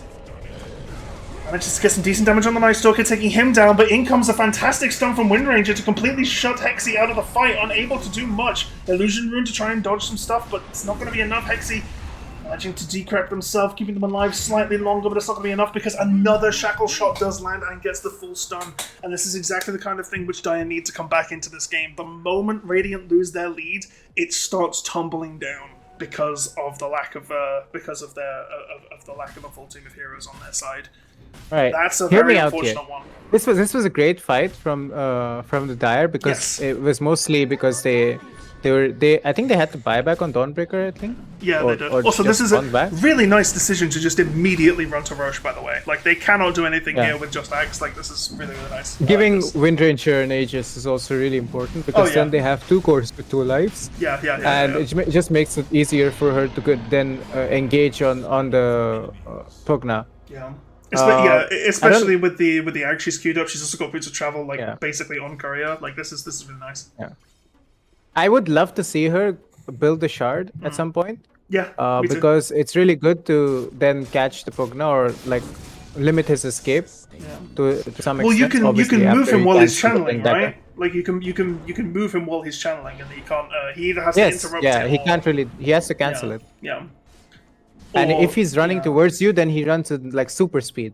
Yeah. So like it's just something that's really good if you know how to manipulate movement that way. Yeah. Yeah. And 'Cause it makes people think twice. The pull itself is like really strong as well. Yeah. Like it just feels Yeah, very imbalanced. it's 270 units per second. So yeah, if you don't have that much movement speed, then you literally can't fight it.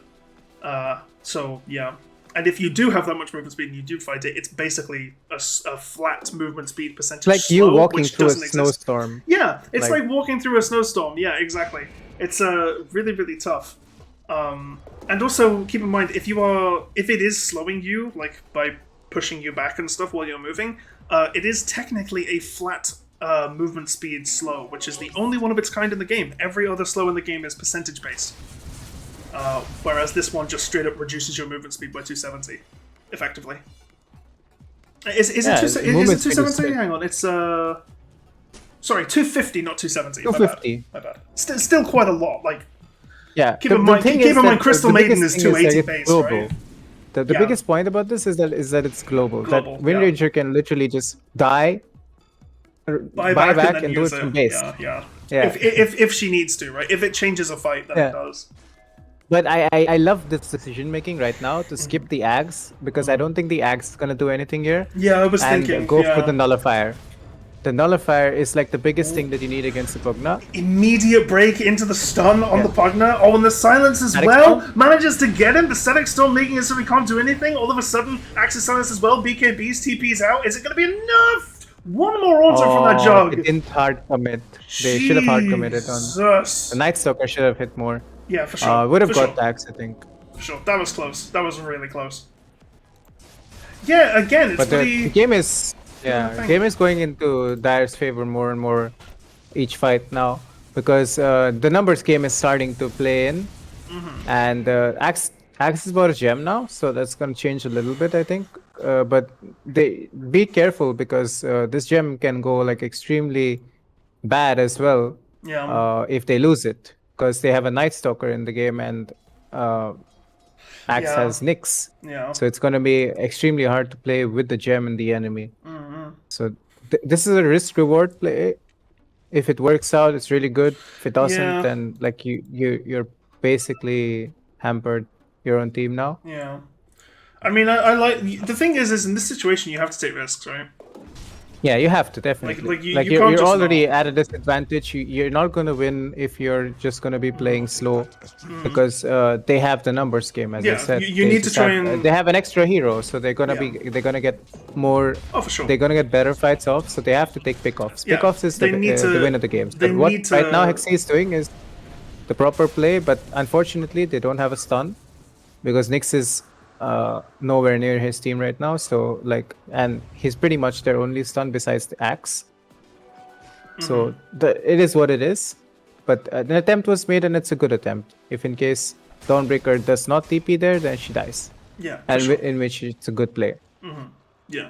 It's But a... Hexy's item build next is a BKB, and that's really important. The one thing that is actually problematic in this game for him is like if he gets silenced by Static Storm or like Night Stalker on top of him and stuff, or the stuns from Shackle Shot. Like if he can BKB all of this, then like he solves all of those problems.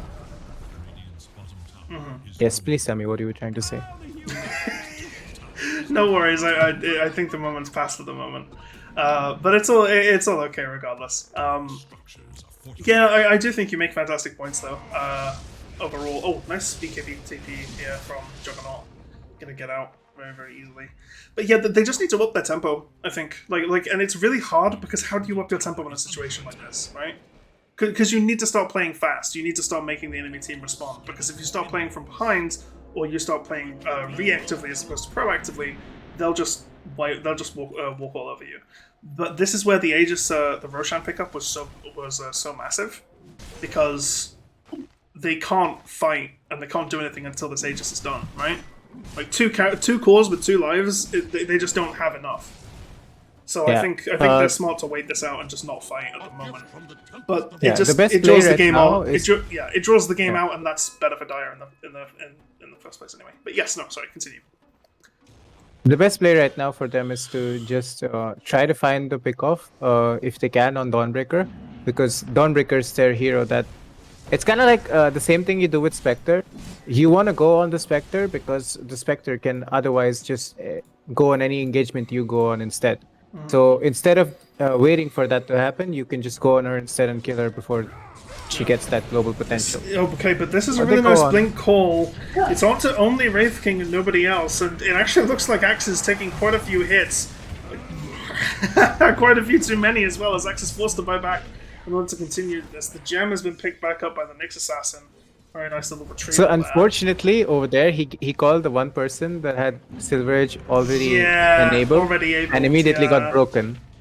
Yeah, it's very unfortunate. So the Sentry Vision. That's unfortunate. Farfarian King actually might get out because of that. Oh, no. Wind Ranger with the blink forward means that Pugler can't save him. And now actually might start dying himself. All the buybacks are going to have to be used here by the Radiant side. Omni Slash has been used and manages to pick up not only the Night Stalker, but also the Wraith King's ultimate. Can they get anything further from this? Will they be able to? The second Omni Slash... the first it was a Swift Slash, that was the full Omni Slash.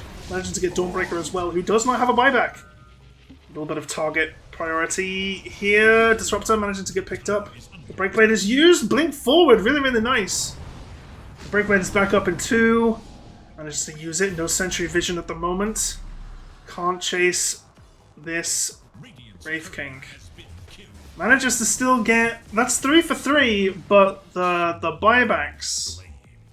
Oh, sorry, that's 4 for 2 with a buyback, my bad. That's still pretty massive. Gotta say, Radiant's still showing signs of life, but can they do anything with this? They're microing the Abaddon now. Okay, yeah, the microing Abaddon has been a constant thing that they've been trying to do. This game, maybe get a clutch Aphoric Shield or something off, maybe tank some spells. It's pretty impressive, and I like it. The one thing that they managed to do was secure their gem when the Axe died first. The Nyx has it right now. Yeah. That's the biggest takeaway from that fight, because if they lose gem and somehow Night Stalker gets it, then it's going to be really hard to play into that vision game for them. They're just going to lose the vision game constantly. For sure. Wraith King now has an axe, which I wanted to point out before he was going for it, and now he already has it. He also has a shard. Yeah, so, that's going to be really tough. Yeah, you're going to have to talk about the numbers game. Now you have to face twice as much. Yeah, that's really, really tough for them. Unless you and also before the fight starts. Yeah, something we're being told is that Wind Ranger actually managed to kill the Jug Courier that had a full axe on it as well. So nice. That will be that's a pretty big pickup. Pretty big denial for the Dire there. From the courier, right? I saw that for the courier. Yeah. That was just before the. Okay, another disconnect. Okay, they don't have to pause here. Timer start. Right. Oh. Wait a minute. Hang on. Oh, okay. Right, never mind. Sorry. So I can actually see which team it's sending me to, but I can't set it to 0 teams for some reason.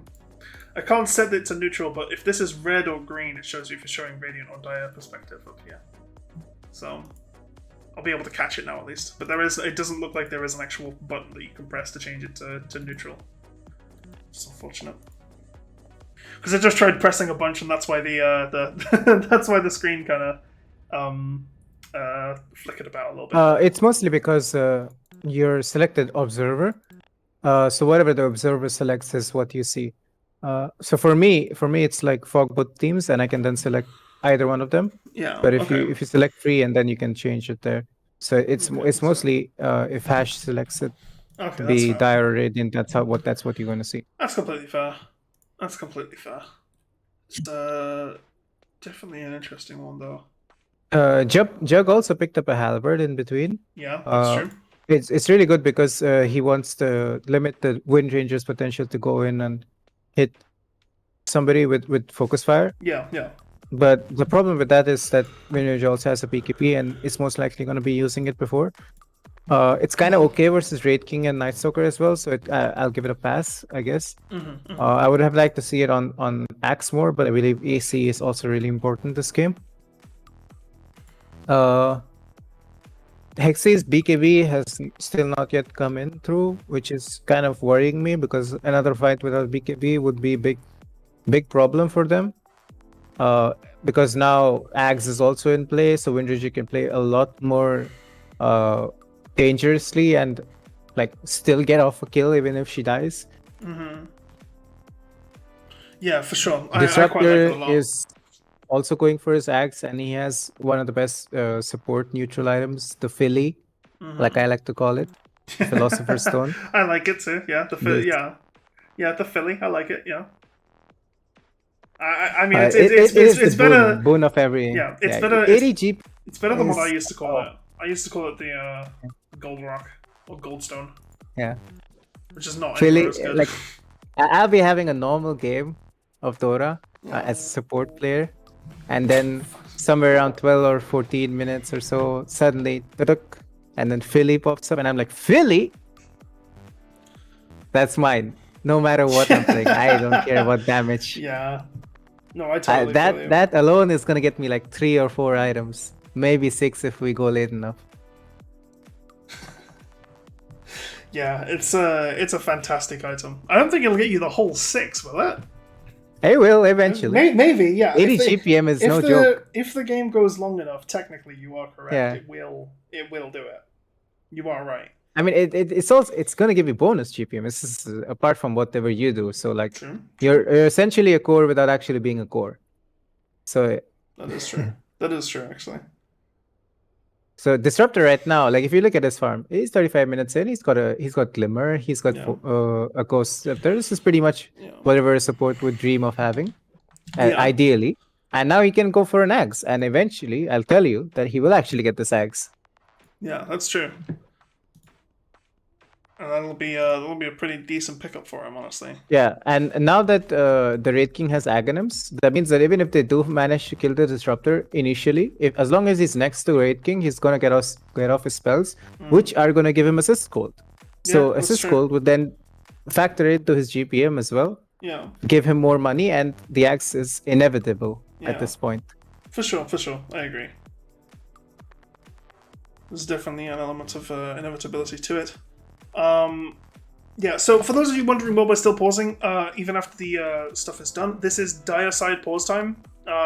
So Radiant have used all their pause time, the full 10 minutes for the Abaddon. Wraith King is now using Dire Side pause time. So yeah, the game will be continued in at maximum, I think, about another 7 minutes ish. The all team FFV is okay. It's fine. Sorry, I've been told what the button is to press it to all teams. Unfortunately, I can't press that button because that button is set up to some production stuff, which is a little unfortunate, to say the least. But it is what it is. I'll tell you what. You know, when I turned on the stream today, I did not think the first game would be eating through 15 minutes of pause time, right? Yeah, I was just gonna say what Pax is saying now.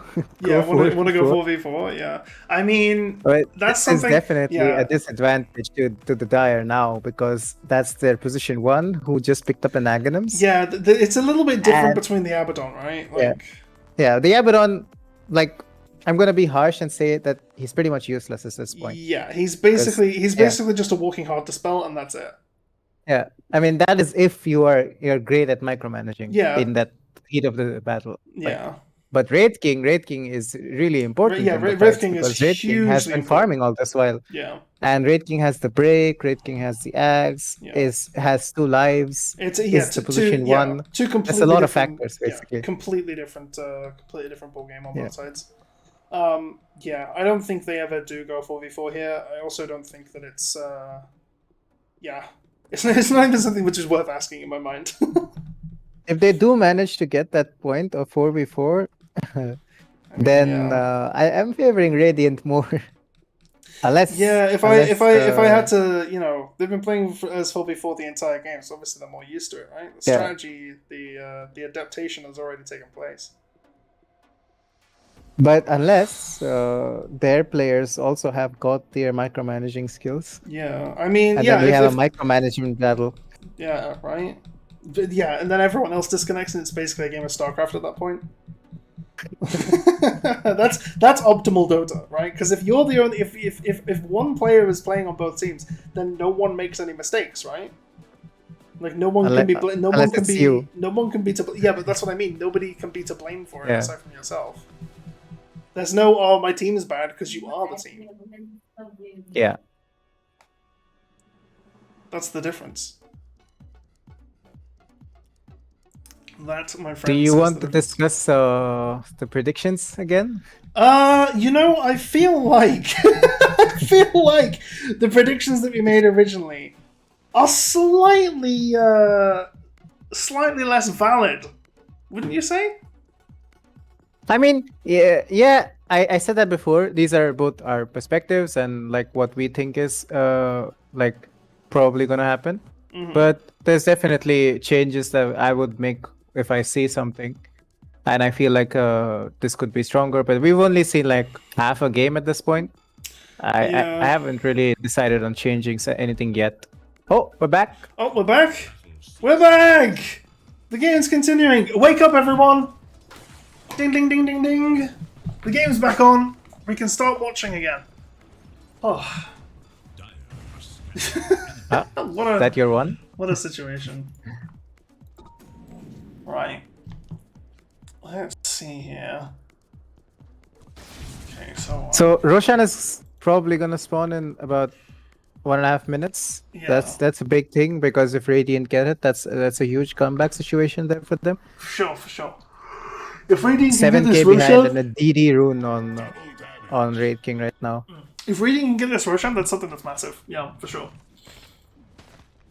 I think. Wind Ranger also picking up her Aghanims. Please go for the Gale Force. Can I get some Prey Gay in chat? Go for Gale Force. You mean Prage? Yes, I say Prey Gay. Okay, cool. Cool.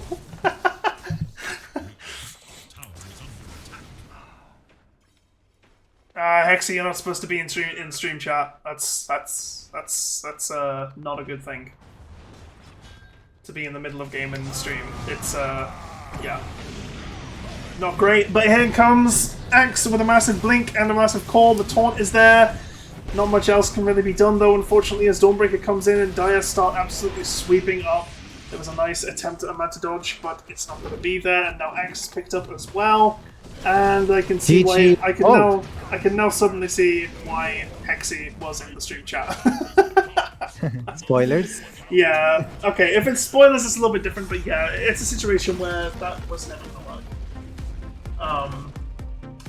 Alright, I waited for this. Yep, waited 5 minutes for this. Pepe laugh. Anyways, yeah, I was right. I said Dire, right? You did say Dire. Yeah, you did. You did say Dire. I feel like that was for different reasons. Yeah, it was for different reasons. Definitely. Unfortunately, playing 4v5 never works out. Like, there is hope. There is some copium going on there. As it goes later, it becomes a lot more difficult. Copium is not enough to win games, guys. Yeah, copium can't win you the game, unfortunately. But yeah, no. So I feel like there's not an immense amount to talk about here in terms of how the game goes. Basically, it's a case of this was where the Roche pretty much was, the network and the experience here. Yeah. And then, yeah, it all starts kind of tumbling down. A little bit of a comeback here, more or less, just with that one good fight that we saw. Man, I'm kind of disappointed though. I never got to see Gale Force, and that was the one game Windranger got first picked. Yeah, for sure, right? For sure. It's yeah. Very I feel like overall. it has so much potential, and people just sleep on it so much. Like, yeah. For certain, for certain. Right. Okay. Well, while we set up the next lobby and everything, do you want to continue predictions? continue Yeah, predictions? Yeah. Okay. Cool. Let's do that. Right. So the last one I spoke about, I think, was the last average, and I said Clinks. Hang on. Hold on. I feel like Clinks is. Oh, let me get that. All right. I'll wait. Okay. Stream overlay is here. Yep. There we go. Okay, we're sorted. Yeah. Okay. Talk to me. All right. So I said Clinks because I feel like Clinks has been like reworked for about 3 months now. I would like to say 3 months. Yeah, Is it really been that long? yeah, I think it's been 3 months, more maybe even 4. I would say I think it's August is when the patch happened. I think. Yeah. So and like we're in October now. Yeah. Well, that's 2 months. 2.5, 3, probably June, July. I don't know exactly when it happened, but the point is that Clinks got reworked, and now Clinks is a farmer, and he's an excellent stack taker, which and he is also really good at kills.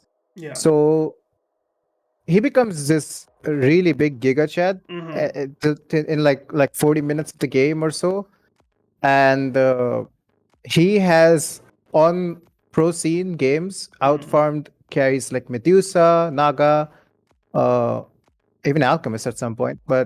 And I was very surprised to see that, even Sven. So I feel like Clinks just got buffed for some reason, which I felt was unnecessary. I felt like he was still okay.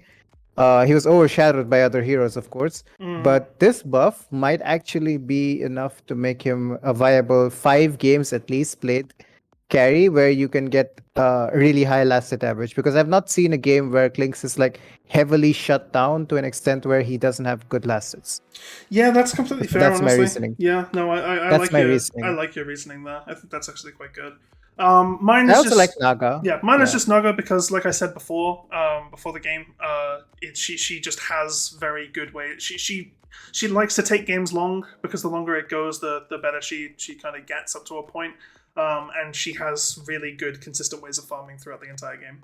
So that's my strategy. Naga is a safe bet, definitely. Yeah. Mine is a little bit wonky. It's a little wonky, but I like it. I don't think it's Yeah. particularly a bad thing. Not in the slightest. It's not a bad thing. It's something that I'm gambling on, but I like to gamble that way. For sure. I feel like Naga is definitely a safe bet. It's always Naga or like something Alchemist or Tinker or something like that. Yeah. Anti-Mage is also pretty much up there. These are all the safe bets, and the other ones are just like you theory crafting on how a hero can be played and stuff.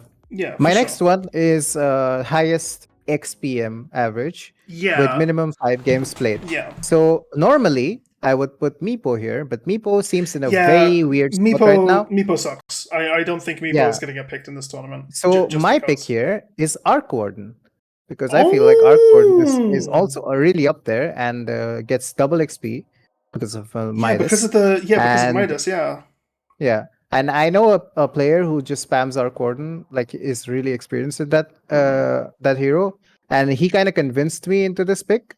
So I feel like Arc Warden is a decent pick for me here for XPM. The Tinker is also pretty good. I'm looking at your thing here, and like Tinker is also a hero that kind of gets 25 really fast. Yeah, Kleiner is kind of insane at the moment. He's just like he's very good at being around the map, and he no longer needs to buy travel bricks to do so. Which is what makes me think that and also he loves to be in fights, right? He can just throw he can farm waves as soon as he has a shard with his with Marshmallow Machines. He can. The only problem with Tinker, I feel like, is that Tinker is going to be picked a lot more than 5 games, and there's chances where people figure Tinker out, and then Tinker doesn't have a good game in most of those games. He has an okay game, and that is going to ruin your average. Yeah, that is a risk, but I feel like it's a risk I'm willing to take. I don't think that he'll get played. Definitely. I don't think he'll get played in games where counters are available. Because if you can shut him down, then he's a non-factor, right? Yeah. I think he's and in he's those fringe non-factor enough. games, Yeah, like in those non-factor games, it's gonna hamper your XPM a lot for sure. in an average. Well, I believe in I the feel like I believe in yeah, the in the good senses of the pro teams to not pick him in those games. yeah. I feel like Arc Maybe Warden I'm is wrong kind of in the not doing hero that. where it's No, gonna I get like picked a Arc little Warden bit. here. I do Yeah. think Arc Warden is very strong. Yeah, Yeah. I think All that's right. a good My pick. next one is hero with most skills in a game. And I Yeah. chose Klinks for this for the same reasons Yeah, as I stated before. I can Klinks see that. is a monster and just goes around killing a lot of people. Mhm, Even mhm. if you're behind, I've seen games where Klinks is just solo killing people out of nowhere. Yeah, it's crazy. And the thing is he's not. I wouldn't have thought that's something which is in his kind of repertoire every time, just because he doesn't have the assassination potential that he had previously, right? Yeah, Like, not exactly like that, but it's yeah, definitely still there. Like you can still heavily kill heroes with your Q, and burning army becomes a big problem later on yes, into the stage. Like the that's hero true. still kills. Yeah, the hero It's still not the kills, same like go on a hero, click Orchid, and then just and auto then attack. just It's kill not him. like Yeah, that but anymore. the hero can Yeah, still do a lot of damage. Yeah, yeah. I personally like Morphling just because I think Morphling is actually pretty good right now. And Yeah, also, Morphling is also one of those really high yeah, kill based heroes. yeah, Could have been really good in the yeah, he's really kill good at average just as killing well. people. Yeah, I Yeah. was thinking about kill average, but I feel like Sven will probably get like. I feel like Sven will probably not get let through very often, and in those situations where he does, he'll probably go crazy, and that's my thought on it. Hmm. But yeah, Now, it's hero with it's most good. last hits in a game. Yeah. So now, Uh, yeah, okay. Talk to me about what you've picked, because yeah. everyone can see what I've Okay. picked, and I So think it's this pretty does explanatory. not matter how many times the hero is played. It can be one game alone, Yeah, but as long and as then it's the you highest just total lose your number. prediction because of that one Yeah, game. yeah. So, and I feel that this game goes to Tiny. You think? Yeah, I mean he's not gonna get banned every game. He's Yeah, gonna for get picked in sure. one game, and it Yeah, has to just be one game that goes long enough, and then Tiny just has all of the last hits in the I game. Like, I like your enthusiasm towards it. I have to go ahead and say that I disagree. I was actually really right, I was actually really stuck between Wraith King and someone like Terrorblade on this one. Like just because like these two like really high farming carriers that can farm across the yeah, entire map, and Naga Siren as well. For the same reason, Medusa as well. But I think Wraith King is better because Wraith King, I think the game is. I think how you beat Wraith King is you take the game really long, right? And true. so if they want to, and the Wait, thing wait, is, no. I think you just take a short. Like you don't want to well, go up against your teammates but later on. like if you're past the point where you take it short and it's at the medium, you then have Yeah, to take it long. Is what I'm trying to yeah, say. And a game like that will probably happen. And even if Wraith King loses, because keep in mind this is most heroes in a game, this is most last hits in a game, not most last hits in a winning game. I think a Wraith King can very easily get something like 800, 900 last hits with skeletons just passively farming the map past 60 minutes, and they could still lose from base defense and stuff like that as well. Like the Wraith King here is a tech pick. I don't think it will win, but if it does win, I'll feel like a god. You know? there are definitely some Raid King players in the tournament. K1 is one of them. Yeah, K1. Yeah, Achilles I'm very yeah. excited to see what K1 can do this tournament. He was one of my favorite carry players in TI9. If K1 I can see a K1 game going that long. Beast Coast generally stretch games to that extent. Yeah. And if he gets Raid King, then they can definitely get that last hits game. Mm-hmm. So I interesting take on the lose one. I'm not sure if that works or not. It does. It's in a game, not in a winning game. Yeah. If he gets 1,000 last hits and loses, that still counts. Yeah. I feel it's the same with kills in the game. Safe one for me because Tiny is like we already discussed is one of the most broken heroes. Yeah, patch. We put agree. it in our band, most banned. I was like totally unintentional. We didn't talk about this before. No. I think that you and I totally believe that Tiny is not balanced right now. Tiny is not balanced. I don't think Dawnbreaker is balanced either, but I think Tiny is much more of an issue. Yeah. So Tiny right now to me feels like that kind of hero that he got mega buff in the sense that his shard just gives him permanent tree grab, which means that he can farm a lot. Yeah. And I've seen a lot of pubs, and whenever I've seen Tiny, I've seen like Tiny having like insane farm, insane last hits. He can take. So that's why I felt like there's gonna be this one Tiny game where he just has like insane last hits. Could be also other heroes that we can talk about, like Anti-Mage, Naga, Terrorblade, Wraith King, Yeah. Meepo. If you get one game off, Yeah, the I thing don't know. is about Meepo was I don't think he will get Yeah. picked. I think now You in don't think T you won't in get picked at TI9, all? Like not even one game? I don't think he will. Because keep in mind, in TI9, not every Yeah. hero got picked. Not every Yeah, hero but got it was picked. very close. But it was very close. Very, Yeah, very yeah, close. exactly. But that's the thing. Yeah. I think Meepo will be one of those close heroes. I think there will be no Meepo games in this tournament. I don't unless there's some. I disagree with that because Okay. I know a lot of Meepo players are playing in the tournament right now. In one of them being Abed, and he's in EG, he's one of his signature Wait, hang on. heroes. So I feel hang on. Slow. Did you just name drop that you knew Abed? no, I mean I know that Abed plays Meepo. Oh, right. I You know don't that know. Abed. Right. I thought you were like saying, "Oh yeah, I was talking to Abed." I was like, "Wow, that's a name drop." I wasn't talking to Abed. Yeah, that's not yeah, what I yeah, yeah. I was gonna say like, "Damn, okay, Light Strike." Yeah.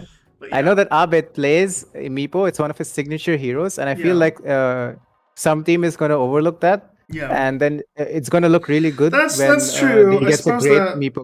Yeah, Like that's a trump card that EG can definitely play, Yeah. and I feel like it's going to be played. I feel So like at that least is one hero. that is smart. I Yeah, didn't put it I in my agree. XPM because I don't think it's going to happen 5 times, but No, it's it definitely won't. going to happen once. I can see that actually. I Yeah. have to say I like your reasoning, and I kind of I do see it. One thing that Right. okay. So that's that done. Now let's get into the part where we get people flaming in chat, right? Yes. Let's talk this about is the teams. part Now where here's the. please I'll don't let you at guys. us. I'll Okay? let you These are guys our take a opinions. look. I'll let you guys take a look at Alright. mine, and I have reasons Alright. for all of this. I have reasons for all of this. So it's not just these aren't random picks. The players are pretty much random picks. Like you can't judge me on the players. But what do you think? Is anything immediately jumping out to you looking at my predictions? Most skills in a game, Thunder Predator is kind of weird for me. Oh yeah. Yeah. What have you put? Because you might be able to sway me. You might be able to. All right. Let's start from starting. Okay. yeah, Which let's team will win? The most controversial one. Most controversial. Okay. Yeah. You pick Secret. I did. I want to hear your reasoning, and then I'll give mine. Simple. Secret have made it to top 4 and grand finals multiple times, and have yet to win it. I think this is going to be the year where they do. I am a big Secret fan. I have liked. Wait, when was the last time they reached finals? I don't remember that. Shush. Okay, they've come. Shut up. Okay, they've come top 3 like multiple times. Don't do this.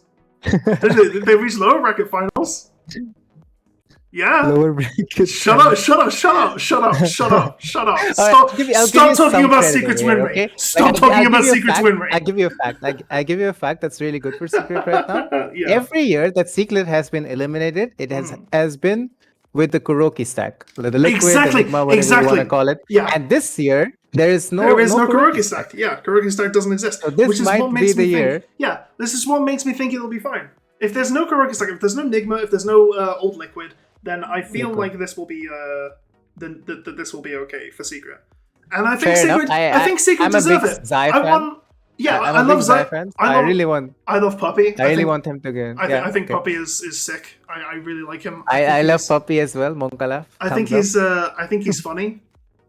I just like him a lot. I think he can also be quite abrasive towards his team and stuff, but I think that's not a genuine problem. If it ever does come out that he's been like incredibly abusive towards his team, then I'll drop him like I'll drop him like he's hot. But like it's yeah. I don't think that is the joke, case, right? but yeah, I think Secret will win it, and that's not just because I'm a big. Sorry, that's not because of any particular thing that makes me think that they are the most likely to win it. I just want them to win, and therefore I'm putting the prediction down. If I had to give you the team which I think will win it, like as in if I'm only playing for points and personal bias doesn't come in, I think LGD look really strong. Oh yeah, I was expecting actually to have LGD over there. Yeah. So now I know that the Secret is more of your heart, and the brain one is LGD. Yeah. Well, the thing is when it comes to winners, when it comes to supporters, you've got to vote with your heart, right? Yeah.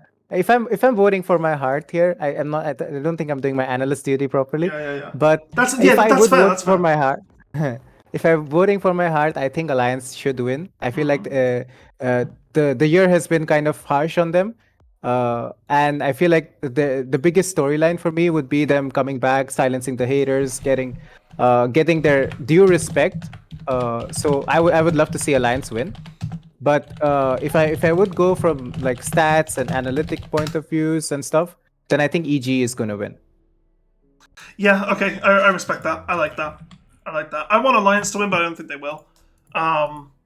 Also, yeah, sorry, we were talking too much about predictions. We missed the spectate call, so that is actually on me. Apologies to the chat. We have Vicarious Esports versus Team Pepeg. The draft is already underway.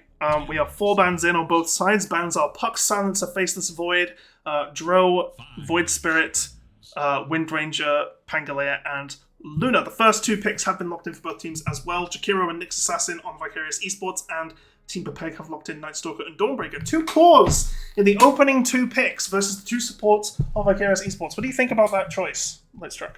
I think Pepeg just saw Vicarious' game and they just yoinked 2 of the heroes from last game. You think so?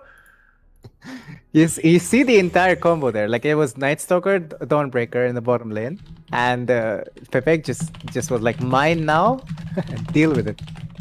And Vicarious definitely saw into that and was like, okay, we have to pick the Nyx now. Yeah, for sure. For sure. Yeah, the Nyx just has to come out against. But I feel like this Dawnbreaker. Nyx is definitely a bait. Yeah. Like, Pepeg was expecting them to pick this Nyx, that's why they didn't ban it. Yeah, and now they're gonna look at also something backfire. else. The thing is about Nyx is it's not bad into Tiny. Like, Yeah, and the thing, it's kind of yeah, weird against Elephant, Night Stalker. yeah. That's the biggest thing. Yeah, Elephant in the room out. Tiny is still in the draft. Like Tiny is still available and is still pickable in this draft, even past phase 2 bans, which I think is kind of ridiculous. Maybe both teams don't have a Tiny player. Maybe they think they can counter it. I personally don't. Maybe they don't know Tiny is broken. How? How can you be playing Dota for this long and you're signing up to tournaments and you don't know that Tiny's broken? That's not. I mean, in normal pubs, it's not that common actually. Yeah, it's really common in high immortal pubs and like pro matches and stuff. Yeah, but this is the thing. Lunatic pubs, is you would see Tiny like as a support, like, and as a support, Tiny feels very underwhelming. For sure. So, unless we really see it in a tournament, we don't really get that pub mentality to then adjust to it. That is true. Because but Lunatic is high immortal. Yeah, Lunatic is high 80% of the people who plays. Yeah, okay. Lunatic like I would expect Lunatic is a mid player. Yeah. So. That's true. That's true. Yeah. That is true. I have to see how it goes. Right. Okay.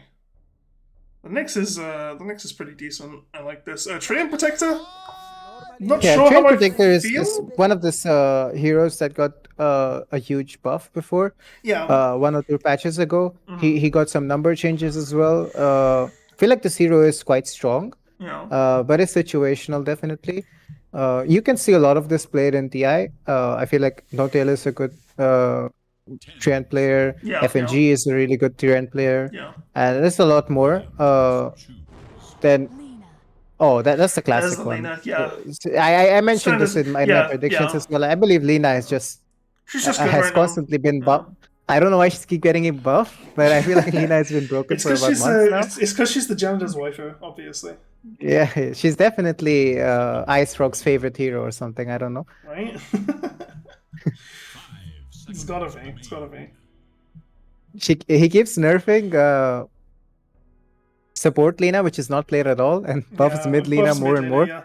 Which is quite funny because that just makes support Lena even more stronger because then you can just be a right clicker as well. For sure. There was also a period of time where, keep in mind, support Lena was the pick, right? Like you never played her mid, you just played her as a 4. So I feel like these buffs are actually just trying to more solidify her status as a mid hero rather than like keeping her in support. The only bad thing about that is now she's very, very strong. The Wraith King pick again, I think is fine. I like it into Night Stalker. It's not bad into Dawnbreaker particularly. Treant is kind of iffy because Wraith King suffers a lot from mobility, and Treant kind of limits that. Yeah, Treant's very good for that. But the problem with it is, okay, so Wraith King is good against Overgrowth because if he dies to an Overgrowth, he still has the extra life, right? The only problem with that is then Treant Protector, if they save the Nature's Grasp for after the Overgrowth, Wraith King dies. And then while he's respawning, he puts Nature's Grasp on the actual on the corpse, right? And then Wraith King can't move because it's a big slow if it hits trees, and it more than likely will because the cast range is massive, right? And if you've got 5 seconds to set it up, that just means Treant is better than him, right? Yeah, like that. Chen has to be like yeah, that's what I'm saying. the answer to him. Like I don't Yeah. think Wraith King is really the go-to pick here. No, I I think feel like maybe the they were Wraith King. definitely. I think Wraith King might be a I comfort pick. yeah. Right? Which is fine. There's Yeah, nothing wrong with that's what that. I was gonna say. Like it's probably a comfort pick because they played it last game as well. Mm-hmm. So Raid King definitely follows to that comfort, and it's kind of okay with Lina because you have Lina hitting from back. You kind of want someone tanky to run in, and Nyx can't really do that. Jakiro can't really do that. So Raid King is good. They don't have catch for this Weaver. No, not at all. They do, like, Weaver is actually like a really nice pick here from Tiba Peg because Vicarious Esports now are locked in on their last pick. Their last pick needs to have catch for Weaver, and this means for Peg can actually just have ban it out. catch in the sense that they can have carapace the Weaver while Sukuching into Jakiro stun, into Lina stun, into Raid King. Yeah, but the thing is basically Weaver, what I'm trying to say is Weaver won't. What Nyx has to do is be in Vendetta, walk through the Weaver while Sukuching, and then press Carapace. And if you do that correctly, it's not that hard. You can predict it. If you do that correctly and you have follow-up, then the Weaver will die every time. Does Carapace break Invis? Yes, of course it does. Well, then he will... Any damage. Yeah. No. No. As in, it doesn't break Invis for Nyx, no. Yeah, okay. That's different. You can do that. If you see Weaver on a creep wave and you see him Shikuchi, yeah, for sure. You can do that. It's not difficult. It's just it's one of those things where they have AoE stuns in the form of Impale and Ice Path and Light Strike Array, but I feel like they don't have much that can just keep the Weaver in place aside from like landing an AoE. And Weaver is fast. He can dodge AoEs really nicely. If he sees something coming, or if you don't stack your stuns perfectly, he has time lapse to get out. Weaver is also generally really strong hero right now. Yeah. Like really strong. Oh yeah, his shard is ridiculous. His shard is absolutely nuts. Nice Mars. No, I was thinking Mars would be good here on the off lane because Arena shuts down Weaver really nicely. Unless, like, if you can Arena on top of a Weaver, even and then just like stun him, he can't time lapse that because if he time lapses, he's still in the arena. Like that's actually really nice. So that's a good plan. Yeah. Another. It also is excellent catch versus him. Yeah, I like Axe here. Honestly, I feel like when I think catch for Weaver, I think Axe is really nice because Axe can catch him, break him out of invis. He can't block it with Lincolns, and it goes through BKB as well, and then it allows the rest of the team to follow up as well. I'd love to see Legion Commander, honestly. The Legion feels really strong here. Okay, Titans is also not bad. Only problem is if Weaver buys BKB. And also the mana break on Weaver's attacks, which he gets later, is kind of bad for Titans as well, who has innate mana problems. Yeah. It's good against Light Stalker and Dawnbreaker, though. I like that. My reasoning for Legion was that because it got some number changes, she's really strong right now. She has the BKB with her shard. She is very strong. She's excellent catch versus heroes like Weaver, who are squishy and like to run around in places. The cast range talent on Duel at level 10 is the biggest reason because it's insane catch. It's you're tied to be in one place, and I just feel like the sheer strength of her abilities and her damage can completely snowball this game. Yeah, I completely agree. But they go for the Tide Hunter instead. The Death Prophet gets picked up. I like Death Prophet here. Is pretty okay. Again, this is Death Prophet is another hero. Death Prophet is another hero you need to catch. You need to just like absolutely just smash and make it so you can't do anything. And it's like if you're focusing on the Death Prophet, then you're not focusing on the Weaver, and if you're focusing on the Weaver, then you're not focusing on the Death Prophet. It's kind of like you have to split the attention, and that's not great. Yeah. I like it. I like it a lot. Smart picks from. I like Pepeg's draft better. Yeah, me too. I don't think that. Oh, he's got the Tide Hunter with the beer belly. Oh, I hate that cosmetic. It looks so gross, and like it looks like a pouch, like because you can see that it's not part of his base model, right? It looks like those crotch pouches that they have at like those at those stores, like where you can just like put like your wallet and stuff in it. Like you see. I get it. Yeah. It looks like one of those, and it's just so weird. It's really really gross. I mean, I guess that's why people use it, right? Because they want to gross people out. Yeah. Congratulations. It's they did it. Definitely a more of.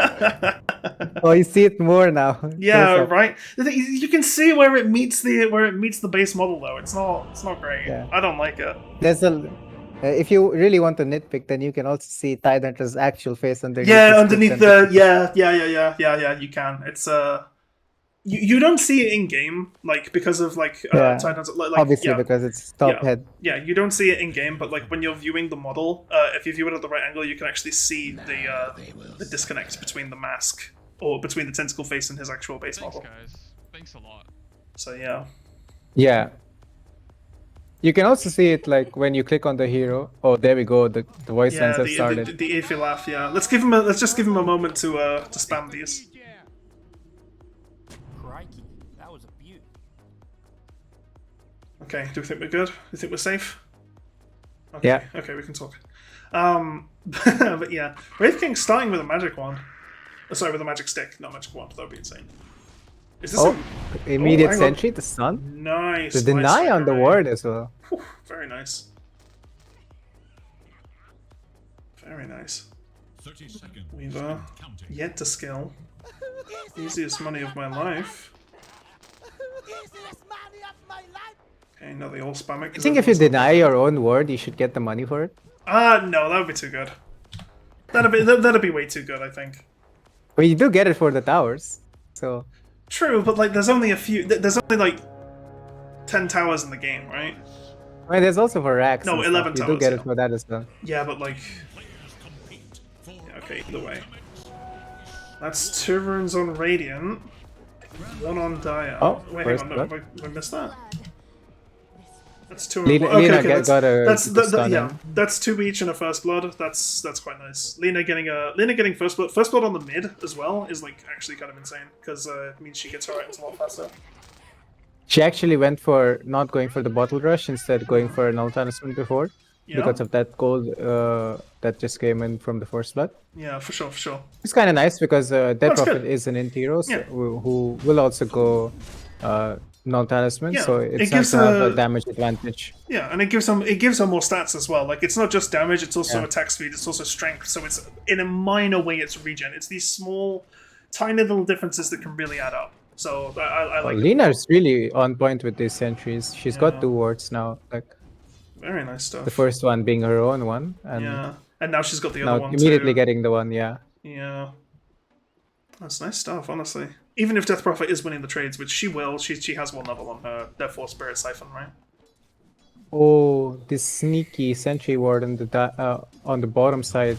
You see, Yeah, yeah, I see it. I see it. it's on the river side. I'm gonna Yeah. snatch that one out. Very sneaky, yeah, to block the camp. No, that's smart stuff. So Dawnbreaker. just gonna quickly free camera to show everyone. Dawnbreaker So it's put there? it over there, but I don't. Did it Yeah. come?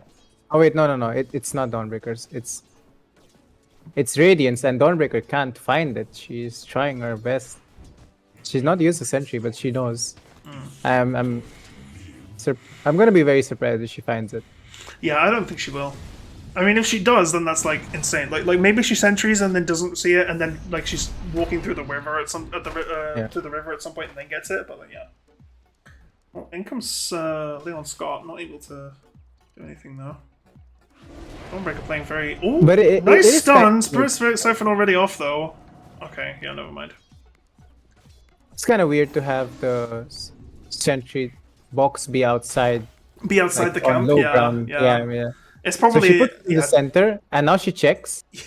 She's actually gonna find it. She actually found it. What a player! Insane, and they actually both managed to kill each other sentry wards as well, like same time. Yeah. Oh, I like the early point in living armor to help secure the mid lane. Oh, he put another Sentry there. Oh no. But Dawnbreaker is prepared as well. Jenkins got- strats. Ah. Oh, okay. So I think Jenkins has told people about this.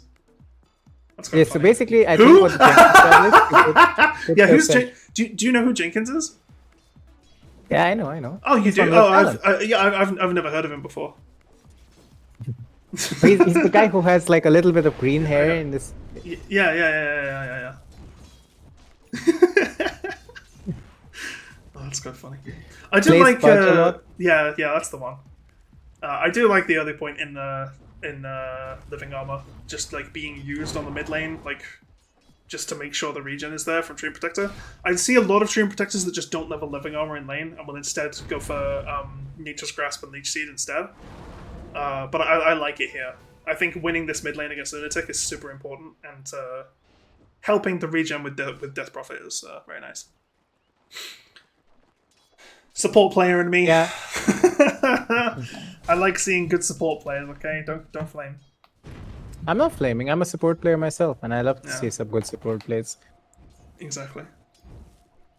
Exactly. It's all content. Oh shit. I also see. Oh, that's an optimistic Starbreaker right there.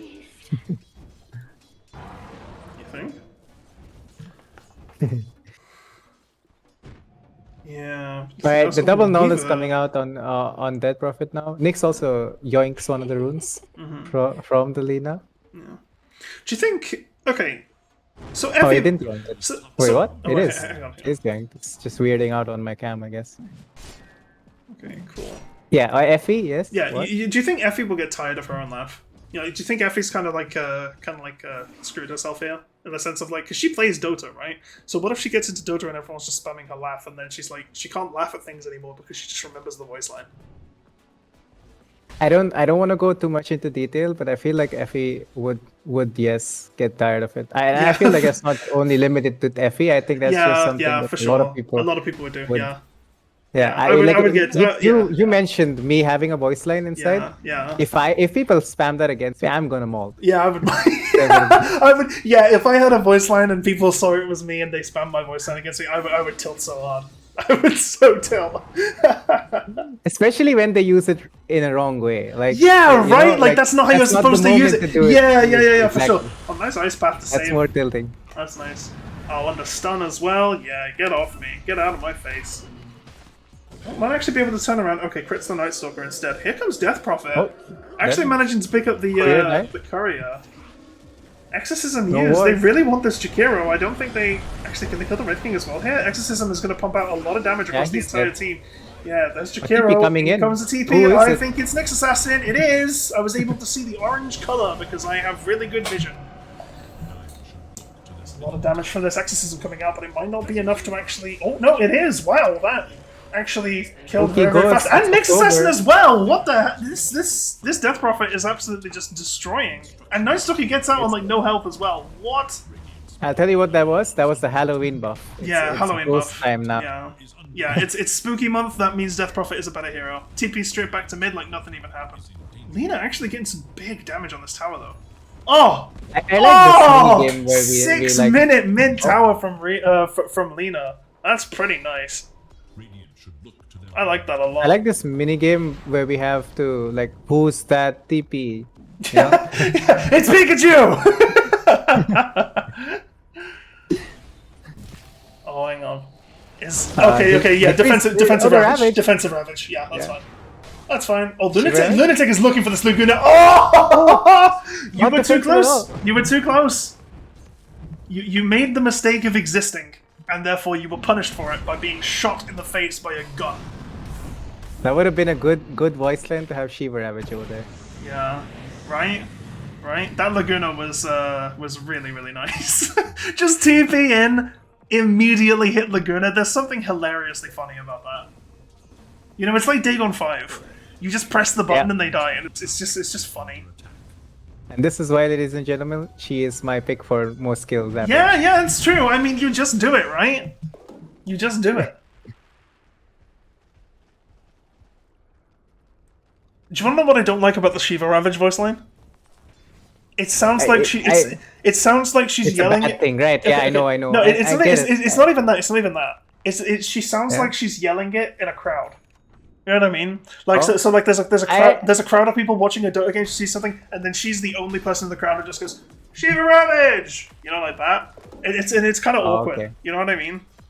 Yeah, it is. I love Shiva. She's fantastic. I love her, but like yeah, yeah. there's a lot of lore to that, which I remember. That's why I like it more. That's fair. No, I like the lore to it too. But the thing is there are some people who don't have the lore, and you can't. Yeah. I'm probably not gonna buy it. Yeah, for sure. Right, and that's the thing. Because as a sound in itself, it's not got that much value. Oh, stack staking. Nice. Tide Hunters. Dawnbreaker chilling, putting down the sentry. It's a lot of sentries being placed in this game. Yeah, I mean, you gotta stop Wraith King's farm, right? I like that. This is some small Just stuff. ward their jungle. Yeah, literally, it's that easy. It's that easy.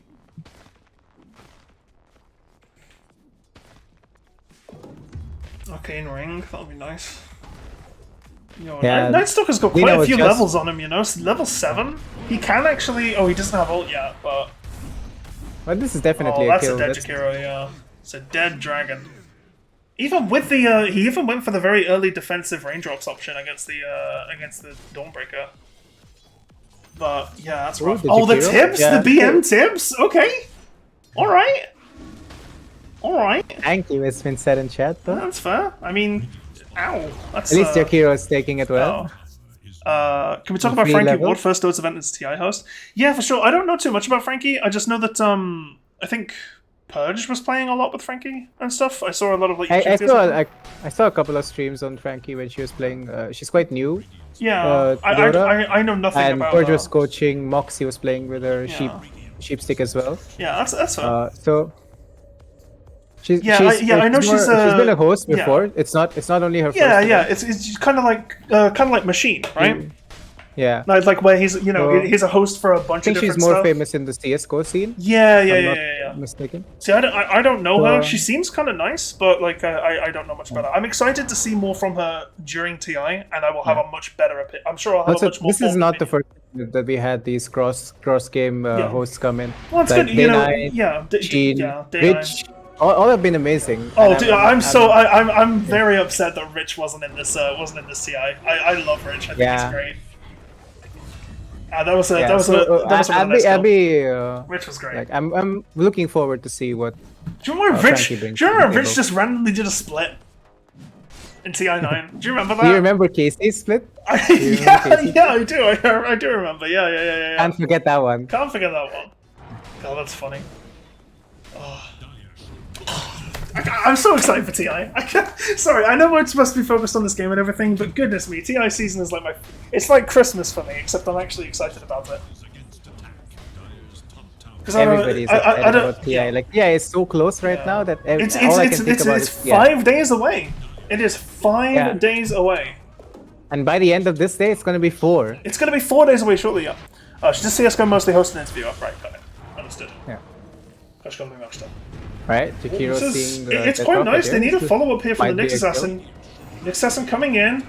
Nice with the Dawnbreaker Dawnbreaker as ultimate. well. Yeah, Dawnbreaker ultimate to make it so the Lina can't actually Laguna, and Nyx is in a rock and a hard place. The silence is gonna stop him from doing anything.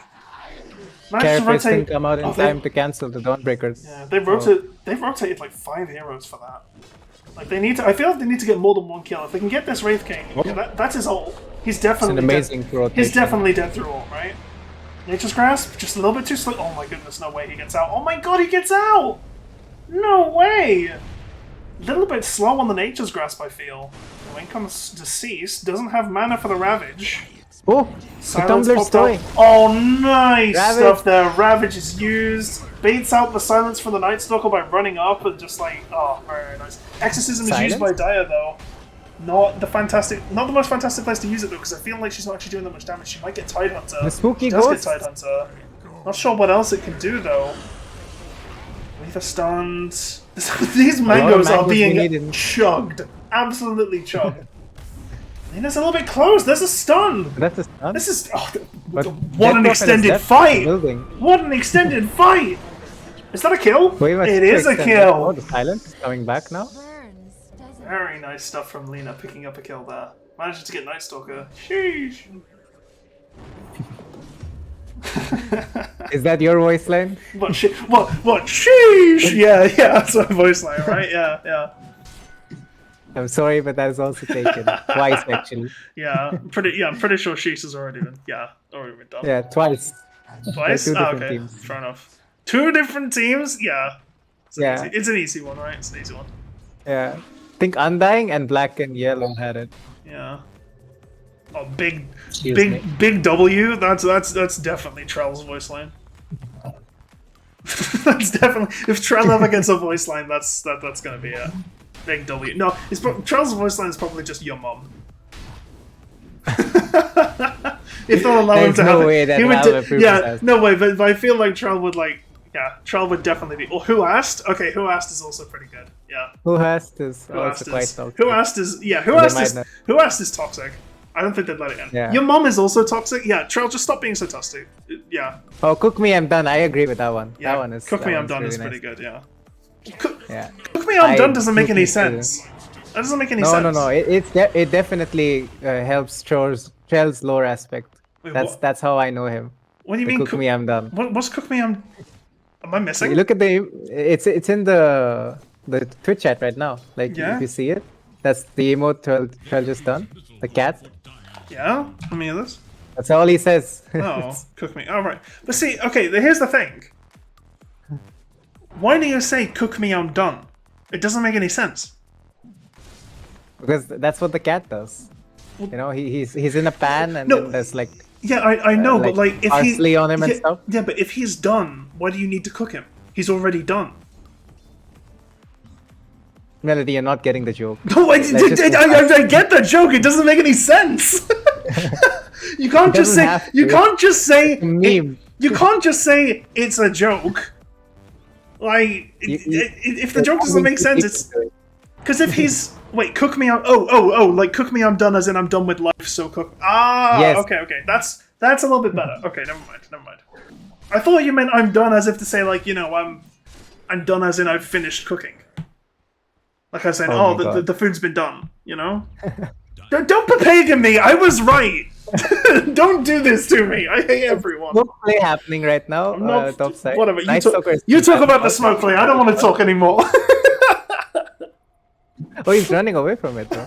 Pretty smart. Oh, he's got the stun.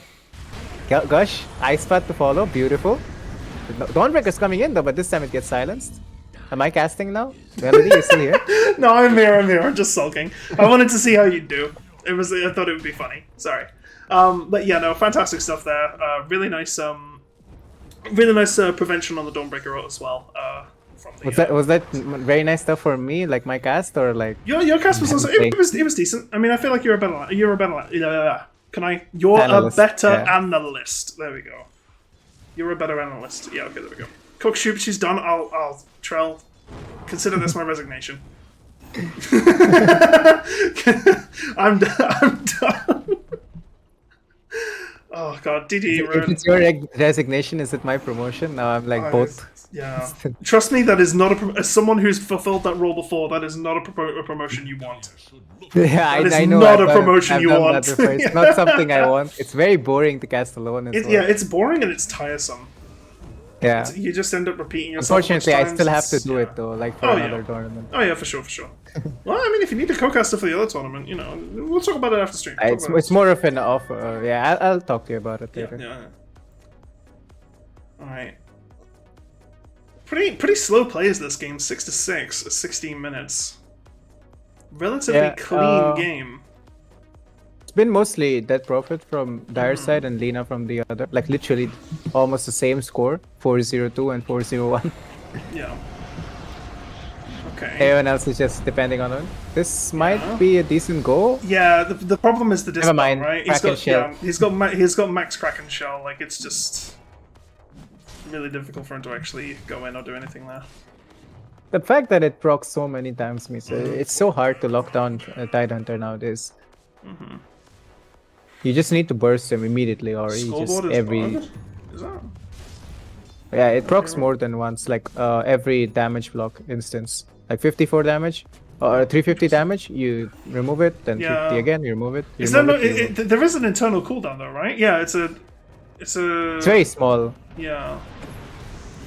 6 to 7, right? Okay. Oh, great ice path. Yeah, really nice ice Macro path to follow. dissuade that. Yeah. And for some reason I can't fully see. Savage. Ravage, yeah, that was a really nice is that- Ravage! Wow, fantastic stuff. Yeah, really cool. And all of a sudden we have everything going all over the place. Blah, blah, blah, blah. Team fights and spells are coming all out for the Radiant. That's a triple kill for the Luna. Sorry, for some Lina. reason... For the Lina... His name is Lunatic. Sorry, the fog messed up. halfway That through. one was on point. Yeah. This laugh, that's me right now. Look, the fog messed up halfway through the fight. I had to fix it really quickly, okay? It's the spectator client, not me. I promise. Couldn't even see what the diode Anyways, were doing. I literally this- had Radiant's POV, like... Lina has a 9-second BKB that she didn't have to use that fight. It was taken on low ground for the Dire. Yeah. That Prophet got really bursted to very low HP when the Ravage happened. Lina could just hit the Lina from high ground, and Dead Prophet just died. So yeah, didn't even have to use the Illusion Rune. Didn't even have to use BKB. Yeah. Well, it's good because it's an And extra. now she's going for like the Shadow Blade. Yeah. Nice. It's an extra second. Yeah. Philly. Yeah, the Philly. Yeah, I was like, "What the hell is a Philly?" And then yeah, Philly. Yeah, I saw the Philly. Yeah, the Philistone. No, smart. Oh, Pog. That also might be my voice line. What just Philly? Just Philly. You're thinking with the expression. Yeah. You got a few ideas for voice lines, huh? I thought I just had a catch-all with the really, but like yeah, you're just banging them out. Nothing but respect, Lightstruck. Nothing but respect. I appreciate you're about that. You're about that grind. You're about that brand building. With enough casts between us, I'll probably find yours as well. Yeah, probably. Probably. Mine would probably be something like interesting. I say interesting way too much. I'm gonna keep an eye on that one. Yeah, no, right. I've said it. Like you never say this kind of thing in public because people will keep an eye on it now. But I feel like I say interesting way too often. Oh, Regen Rune. Nice. That's a free pickup for the Lina. Yeah. Bottling up the links beforehand. Yeah, for sure. Smart stuff. Okay, there's a smoke from Dire's side. Only catching 3 heroes. Looking to maybe position around this Roshan. They did have vision on the regen rune. Keep that in mind. Oh. So Shadow Blade on. Wait, what? Yeah. Oh, okay, it's a smoke. Never mind. Yeah. I was gonna say it was a Silence comes out. 3 hero smoke. In comes the exorcism, and then there's a lot of damage popping into this radiant. The BKB's there, but the Ravage manages to catch 5 heroes. All of a sudden, it's turned into an absolute disaster for Dire's side, and Radiant are now running at this Dawnbreaker, trying to get the kill. Well, she manages to hammer outside, but it will be a relatively free Roshan. That was only 3 heroes up on the Dire side. Wraith King running a little bit far in, but he does have his ultimate ready. Death Prophet with the buyback. A TP in as well. This Roshan fight is not over just yet, and now they don't have the Ravage to turn it like they did last time. The Ice Path is really good on the Weaver, manages to take it down. Lina going absolutely insane and managing to pick up that. Weaver again is lying back, and they're going to have to back away here, but Wraith King still in the middle of the fight, still managing to do a lot of damage, still managing to kill the Dawnbreaker. The scoreboard says one thing, and that is that Radiant are in such a fantastic position right now. There's Death Prophet with no buyback, and Drea Protector as well. Looks to go down. Weaver is on the high ground, but doesn't even bother coming in. Actually, hang on a moment. We've got a swarm coming in, possibly stopping it, but can he get anything more here? The Sentry Ward is there. He manages to Shikuchi out of it. Roshan will be picked up by this Radiant side onto the Luna. What an insane fight! Hang on a minute. Oh, the stun! The LSA. No way do they get Weaver. You're kidding me. You literally called that. You literally called that. Oh my god. In the draft. I said it would happen. You said it would happen and it did. I can't believe this. What is happening? In the same succession as well. That was a ridiculous fight. Vendetta, you get Carapace, Sikuchi, you get Ice Path into LSA, and Weaver dies. Oh my god! Wraith King didn't even die to the Dire. Wraith King got denied by Roshan. Yeah. Actually, Night Stalker was trying to do that as well. Amazing! Like, I'm done. Yeah, but that fight was amazing for Radiant. Like, that could not have gone better. It was, amazing fight by Radiant. There were like 2 or 3 buybacks, I think. Or at least Dead Prophet bought back. I felt there was so much happening. The people died, they respawned, they died again. Weaver, I think, died twice or thrice. I don't know. And that fight, he got immediately bursted. There's no buyback on Weaver, so he diebacked as well. Yeah, that's absolutely crazy. All in all, I almost thought that even in the end he was gonna go for the steal, but Nyx obviously keeping that Carapace in mind. Yeah. He got him, and look at Nyx's build up. He's going for this Aghanims, and the most important thing for him in this game is to survive. So he's just got those fluffy hats ready. Yeah. 2 fluffy hats. I respect it. Yeah. That's almost 300 2 health. fluffy hats, yeah, it's a lot of health. Yeah. It's more health than an Ogre Axe. Than a Vitality booster gives. Yeah, and a Vitality booster as well. Nice little kill on the creeps, not going to be enough to defend the tower though. No shard on the Tidehunter. How do you feel about Tidehunter shard in this game? I think it's really good. Either there's one of those shards that is also like heavily underrated. People just Yeah. don't consider that as Yeah, like a the thing is possibility. it's not just doing damage to the tower, it's also reducing the damage the tower deals, so it basically buffs the health of all your creeps. It means you can push so safely. Yeah. And also, it synergizes with your 25 talent that gives you 50% chance to anchor smash on attack. Another shard that I feel like Dawnbreakers need to start buying their shard at 20 minutes regardless, For because sure, this yeah, it's shard insane. The shard is busted. Yeah, yeah. It's one of the reasons why I think she's so strong. Yeah. Regardless of whatever role you play her in, getting a BKB on your stun makes it so that your stun always hits. For sure. Oh, the stop! Oh, that cancelled. Oh, no, that's why you ban the Nyx! That is why you ban the Nyx. Janitors should relay a message to the casters to turn on net worth. You're entirely correct. And look at that 15k on the Lena. Were you expecting it? Where were you when Lena had 15k net worth? I did go for Dire this game as like my prediction, but I went for Dire too. I forgot about Lena. I went for Dire too. I forgot about Lena. Lena is definitely a player in this. Yeah, I didn't think the Tidehunter would be so good. Oh my god, the Skadi. My girl loves the Skadi all the time. Yeah. The Daedalus also being picked up soon. Yeah. The right clicking. Oh, this proxy building push from Treant Protector. You love to see it. Some believers are probably made in chat on Lena now, being a really strong hero at TI. Yeah, for sure. No, yeah, for sure. I feel like you may be making a believer out of me and changing my span into Lena. I think the hero is kind of busted. After watching Lena, you cannot go wrong with Lena. Lena is just like the most safest. I mean, she's what, 11-0? Like, yeah, 11-0 and 7. Like, that's pretty 7. gross. You just can't go wrong with Lena. In comes Treant Protector, I think that is? Yeah, okay. So Yeah. you can tell who it is by the color of the ring on the outside, but it's really difficult to tell. Definitely something I keep track of, Kappa. I mean, clear. You should. I mean, that's why I'm the play-by-play, right? I can focus on the little details. Oh, that exorcism popped him, but now Death. Speaking of getting popped, Death Prophet absolutely got completely nuked, and now that Frost Breath, the shard from the Jakiro, so good with that attack range talent which is taken. Very, very nice stuff. Manages to pick up a second kill, and it just helps with the building push once again. Look at that. Look at that.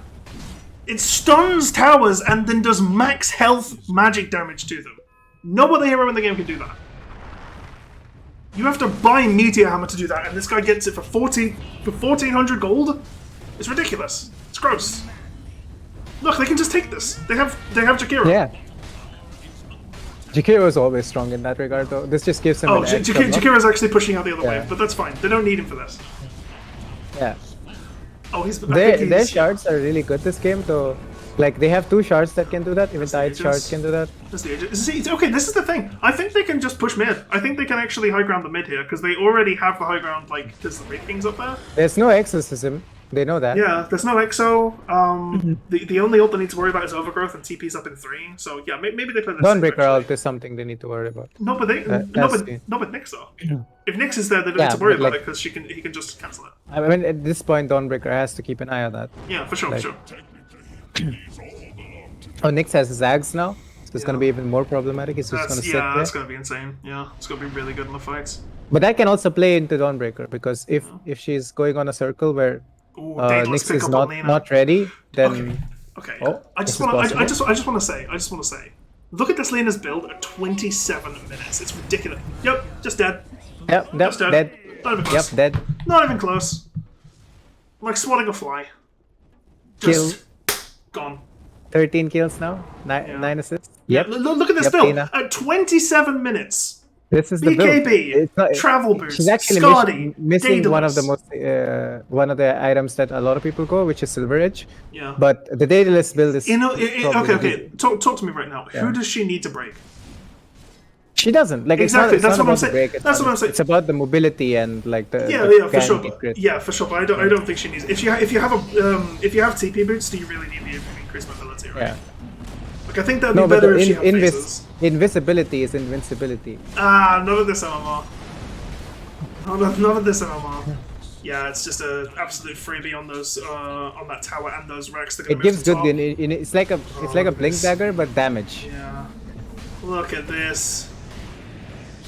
Absolutely ridiculous. Radiant Demolition Crew coming through to a base BKBs near come out, you. though. In comes the overgrowth. Can they possibly make something happen? They cannot in the face of the Ravage. Massive stun on everyone. 2 heroes down, 3 heroes down. Dawnbreaker ultimate's in, but it's not going to be GG enough. is called. GG is called. 15-0 on Lunatic. Gross. Absolutely gross. Disgusting. runes Filthy. Called. Vicarious Esports were victorious today. And then we'll move through to the grand finals, which will be coming up soon. Ladies and gentlemen, which will be coming up soon. 28-minute game. Hey. Goodness me. 25 kills alone on that Lina. Didn't die a single time. Yeah. Well, yeah, okay. That's a massive one right here. 27 kills total, 25 of which Lena was involved in. That is the most KP I've ever seen on a mid laner. Yeah. Sorry, percentage you KP. now? Yeah. Allow me to show you.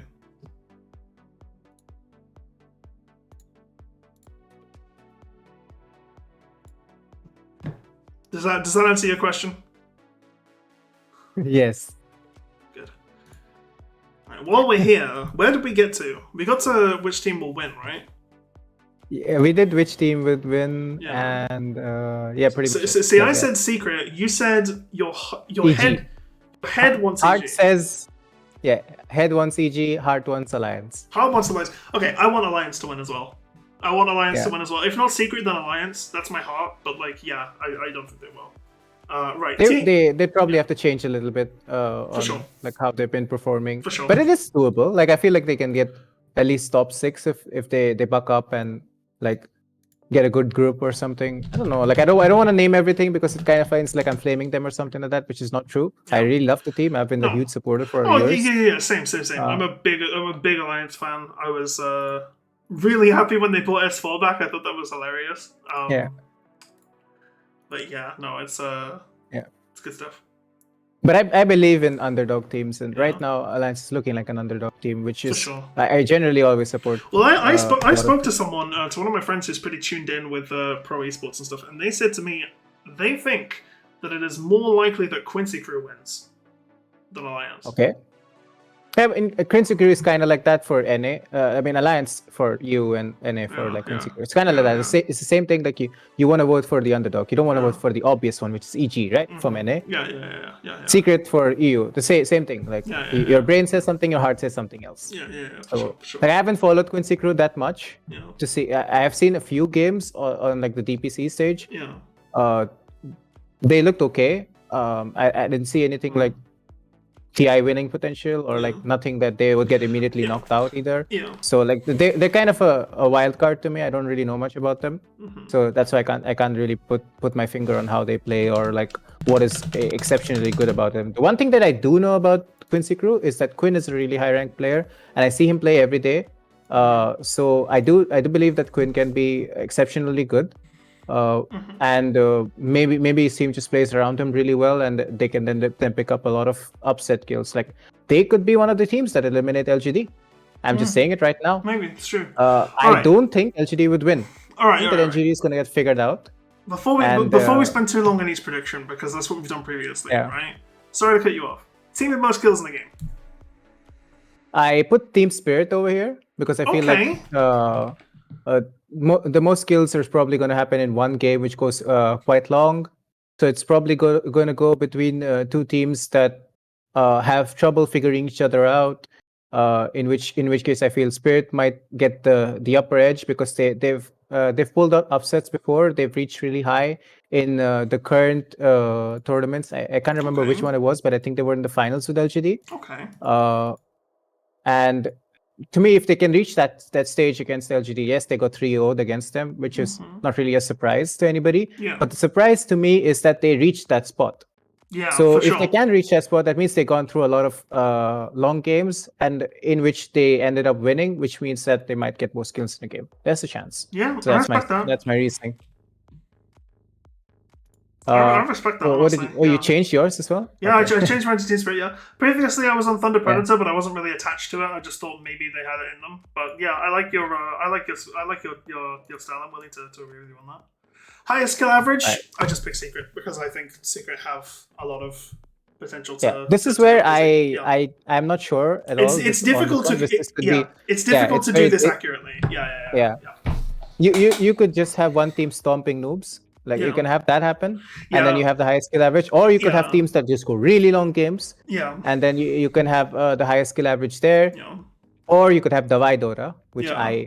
I'm a big fan of, which Precisely. is why I chose Spirit in And the also, previous one. So also until we see yeah. the brackets, it's also difficult to yeah, like. we can't. It's hard difficult to say. because Yeah. there might be a team that is like seeded against a lot of lower Yeah. tier teams, and then Yeah. the chances that they are in this goes up. So kill average, I think, Yeah. is a really hard one to predict at the current moment.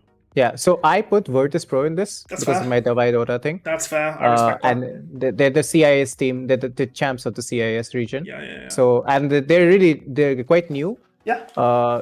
There have been really good showings from them. For sure. I believe in the team as well. Like it feels like a VP comeback for sure. Yeah, They have been under eyes as well. They've not been like the first team you look at as like this is the team to beat. But they're definitely not underdogs. They're definitely a team that can surprise people at TI. And I feel like the VP this year is also quite strong and a big competitor to being at least top 4. Yeah, for sure. No, I agree with that. I can definitely see it coming. I like that. The team with fewest sets in the game. I think LGD. I think LGD. Yeah. LGD is a good choice here. I chose EG personally. That's fair. Same reasons. Yep. They're both really strong teams. They play really carefully. They're very disciplined. Yeah. I didn't choose LGD for one reason because I feel like Chinese Dota, the more I've seen it, they tend to be very efficient with their play styles. Yeah. And if in case there is a player that's gonna die, they just let them die and do something better on the map. Yeah, that's which true. Is why that's true.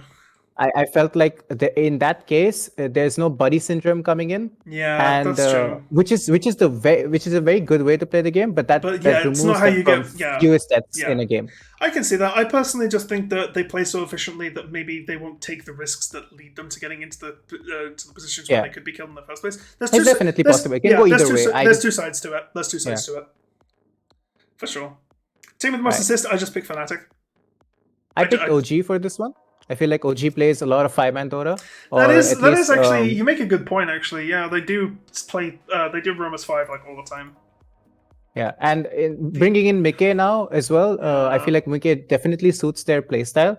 It's not 100% confirmed that Seb won't play or not. Yeah. But I do feel like Mickey is playing for at least few games. The thing about betting OG on any of these is that with the unknown Seb parameter, it's kind of hard to actually predict what they're going to do because Seb is such a massive. This has to be one game though. Yeah. It just has to be one game. That's true. It just has to be one game. That's fair. Yeah, it can be one game of OG Dota, which I'm a big fan of. Like if you give me that OG TI8 TI9 vibes from a team, which is not the same.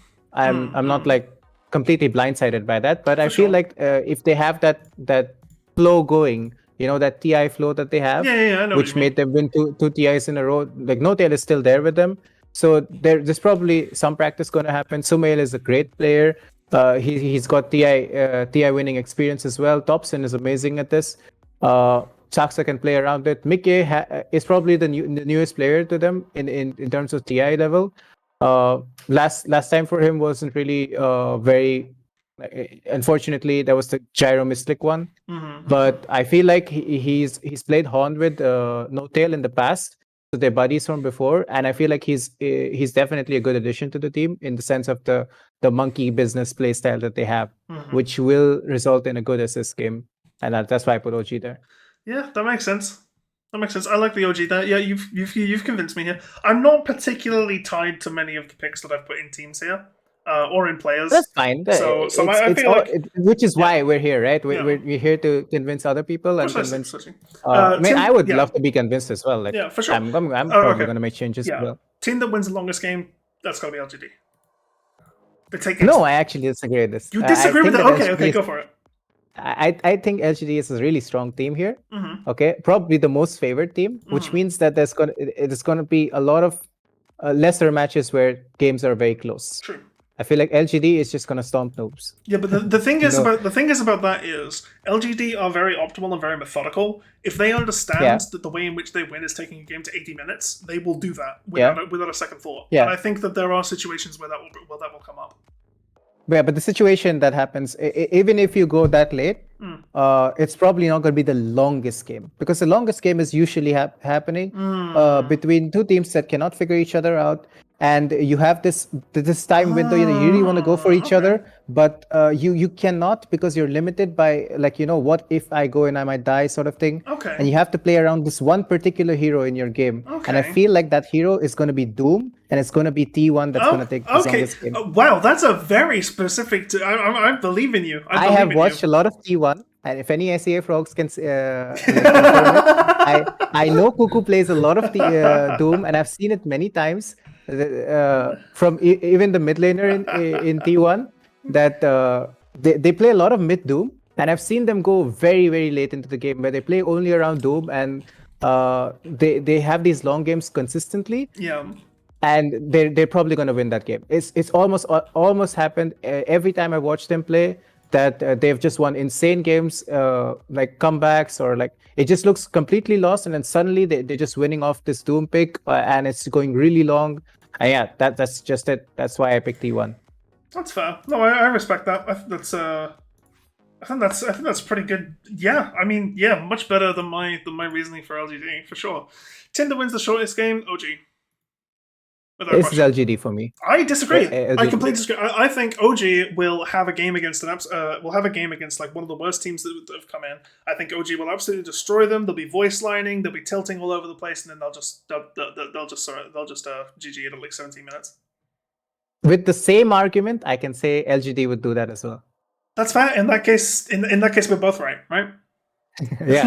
Like, if you can make the same argument for both, then it's just literally a case of same argument. Yeah. The most favored team is probably gonna stomp one of the teams that is. Yeah, but the difference is LGD Yeah. LDG don't BM spam voice lines. Yeah, I mean, that is not part of the prediction, though. It's not part of the prediction. But you got to understand, if you BM spam voice lines and you tilt people, they'll GG faster. No, actually, the difference is that you spend time in tilting them, which you want to drag the game longer, so to prolong their suffering. I feel like OG would do that. Yeah, exactly. And so they counter it by they just fountain farm as well. They counter it. So they waste time. Then. Yes, and so you counter it by calling GG. Yes, you can. Obviously, so if the team counterplays the strat, then OG win the strat. You cannot shake me. You cannot shake me. Definitely a limit here where, like, they'd be like, okay, now you're crossing the limit. That's why GG. But otherwise, most teams would be like, okay, we're fighting till the end. Let them do their voice line stuff. Like, it's been 3 years since OG is doing this voice line stuff. Some teams are probably adjusted to it. That's true. Some teams probably like prepare for it beforehand now and not get affected as much. I feel like LGD is not one of those teams that just goes BMing people, but they're definitely going to win like a short game. Like they're going to be like, okay, we won every single lane. We're just going to push. We're going to win every methodical way possible, and it's just going to end. And that's just going to be it. There's not going to be any chance for BM GGs. It's just going to kill the throne instantly. Yeah, that's fair. I respect it. All right. I have no idea. I put Fnatic because I just did not know. I already gave my reasoning for T1, which is why T1 is here as well. Okay, that's fair. Okay. No need to talk about that. Most different heroes. This is I like the most and fewest heroes ones because I feel like this one is a lot more crazy to talk about. So right, you give me a reasoning for Vici and I'll tell my pick after that. Simple. I think Vici have a very wide hero pool. I don't think they pick the same heroes all the time, and therefore I am the least familiar with the hero pools. Therefore, they are the biggest unknown to me, and therefore that's why I picked them. Okay, this is LGD for me. LGD gives me Wings vibes. There's definitely players from there. For sure, and we also knew LGD, like the Wings team then was like one of the most widest hero pool players. LGD definitely brings that to the table. Mm-hmm. And that is their biggest strength. I believe that their hero pools are like just so huge that you can't just focus them down in the sense that, like, we just counter them with this one particular hero. Like LGD has plans for basically the whole of the 100 heroes or 100 plus heroes that exist in Dota right now. Like you cannot just like just pick this hero and LGD can't answer it. Like they have such a huge hero pool, and that's why I feel like this is definitely has to be the most different hero play team that is there in TI right now. I can understand that. No, I feel that. You've convinced me on that. Yeah, literally, my reasoning for Vici was like garbage. So, yeah, I can definitely see that. Right. So last thing, and the draft is starting. So we're gonna get in the. We've got 2 minutes. So quickly, team that picks the fewest different heroes and why. I picked SG Esports because they're the biggest unknown to me. I feel like they're probably gonna get eliminated in groups, but there are like more than 5 teams that they're going to be playing against. Yeah. In groups it's as well, like because these count in groups, like it's mentioned on the top. Yeah. So like all they have to do is play all of their group games, because it's best of 2 in groups. Yeah. So that's 10 games already there. Yeah. And they're probably going to play the same heroes all the time and probably get eliminated. Okay, that's fair. I think Alliance for the same reason, and also the fact that Alliance has hero bundles, and that's like actually unknown. Yeah. Okay, that's fair. I think this is my safety net prediction of if Alliance get eliminated in groups. I'm like, oh well, at least I got this as prediction right. Yeah, I don't think Alliance is getting eliminated in groups. So you don't think I think so? they make it to playoffs. Fine. No, I think they make it to. Fine, I'm switching to SG. This is not my heart talking. I think that there are worse teams. Okay, that's fair. That's fair. All right, now we get into the game and we start watching, because I'm pretty sure it's been 2 minutes, or it might be close to it. I'm not sure. I don't know the time. How do you view the time? Do you view the time? Do I what? The time. I don't know how long it's been. I think we're still waiting, actually, now that I think about it. Wah, crying. Oh, no, here we are. Draft in. Let's go. It is Radiant's man. Okay, Vicarious Esports versus Fayoko. That's someone who we saw before, right? Oh, is this the comeback from last time? I think so, yeah. Not too sure, though. Right, we saw Vicarious Esports twice now. Yeah, Winter Interest being banned. Yeah, OD ban, from the first game probably. Sniper ban, and voice rip ban. Oh, I like that sniper ban. Yeah, That's a sniper sneaky ban's- one. sniper They ban's definitely know the strength of the sniper. For sure. But again, tiny through in the first phase. Not expected. Nobody's picking it. So. It's true. There's the Lina first pick. no. Yeah, Luna knows what he likes, and Lina is what he likes. Definitely. Can't go wrong with Lina, dude. Like, Very it's true. just Very it's true. such a flex pick. It's a safe mid laner. It's probably gonna win lane in most cases. There's the witch Even doctor. if she doesn't, she's fine. Yeah. She's always okay in a game. She has insane range, insane cast range. She hits hard. She has good nukes. She can push waves. She can take Roche. She's a good Aegis carrier. There's nothing wrong with Lina. Like, Yeah, no, this she has burst. You've yet to tell a lie. I think Witch Doctor's pretty weak right now, though. I don't like the Witch Doctor pick. The biggest problem with Lina and the biggest weakness. Oh, that's a beautiful pick. That's I a love that. wonderful Legion Legion Commander. Commander is the Lina, That's what I was gonna say. Like if you get on top of Lina, then she can't do anything. But if you, in hindsight, if you duel someone who isn't the Lina can then suddenly turn the duel into a bad thing by Laguna blading you. I would love to see a Venge or Shadow Demon or Bane or something like that being picked up by Vicarious Esports to counter this Legion Commander. Yeah. Because I think it's Shadow really important. I think Shadow that, Demon's really good. Yeah. I believe that Lina has to be safe from the duel, or it is going to be really hard for Vicarious Esports to play the game. For sure. And from Dire's side, I Dire's cannot nice. pronounce the name. That's why I'm saying Dire. Yeah, I believe one of the really good matchups. I mean, supporting cast with Legion Commander should be Hoodwink here, because the amount of bursts you can put out with a duel and sharpshooter is really insane, and you can guarantee kills on a squishy target like Lina. Even if they pick like a really tanky hero, you can break it off and then just make them very very squishy. I love Hoodwink and Legion Commander together. I also think that the Hoodwink is just a really strong laner right now. I think she's really tough to actually kill in the lane. She's super slippery, she just works really well with Legion as a full position. So yeah, I can see the ban coming out here from Vicarious Esports. If not, I can definitely see it picked by Dire's side. TA banned instead. I'm just going to take a quick look at the profiles here. Turn to pick. TA is a hero that Ghetto Superstar does play. Not very often though. And he's been a runner-up yeah, last time. he was running up last time. That's where they got the team Yeah, name so from. it is the comeback from that team Yeah, last yeah. time. It was what I can't remember which nationality they were. I think it was some. It was Finnish, Danish. no? Was it Finnish? Finnish, right? Yeah, Finnish. 5 seconds. Finnish stack. Yeah. Yeah. So I guess this one is as well. Yeah, I mean, it's very possible. It says here that J. Cole is from India. Oh. Or at least I think that's the Indian flag. The Indian flag is the orange, white, and green one with the circle in the middle, right? Yes, yes. Yeah, It's same flag as me. Yeah. So. That's pretty Oh, good. they pick ogre. I don't like that at I don't. all. Yeah, I'm not a big fan of the ogre pick here. I can I understand. hate ogre. I can My understand it. my because most it's- hated hero out of yeah. every hero in Dota. That's fair. I can understand it because Bloodlust works really well with Legion Commander. You've got targeted stuns for the Lina. Dawnbreaker and Lina both just hate being ignited. Yeah, but Like does Legion yeah. really need attack speed? Doesn't she just get it from her own? Well, I mean, it's better to have attack speed that stacks, right? And like, you Yeah. don't have PTA active all the time. So What Legion it's not needs bad. as a It supporting gives class it also gives is some movement burst. speed. Like that is also something as Yeah. well. Like, She doesn't need.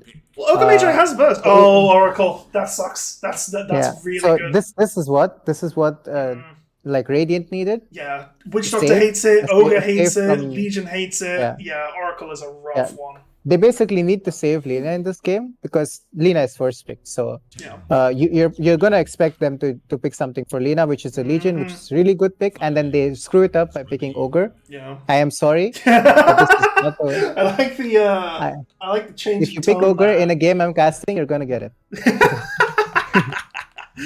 Oh, no prisoners here from no sympathy, no Yeah. mercy for the ogre pickers. Yeah.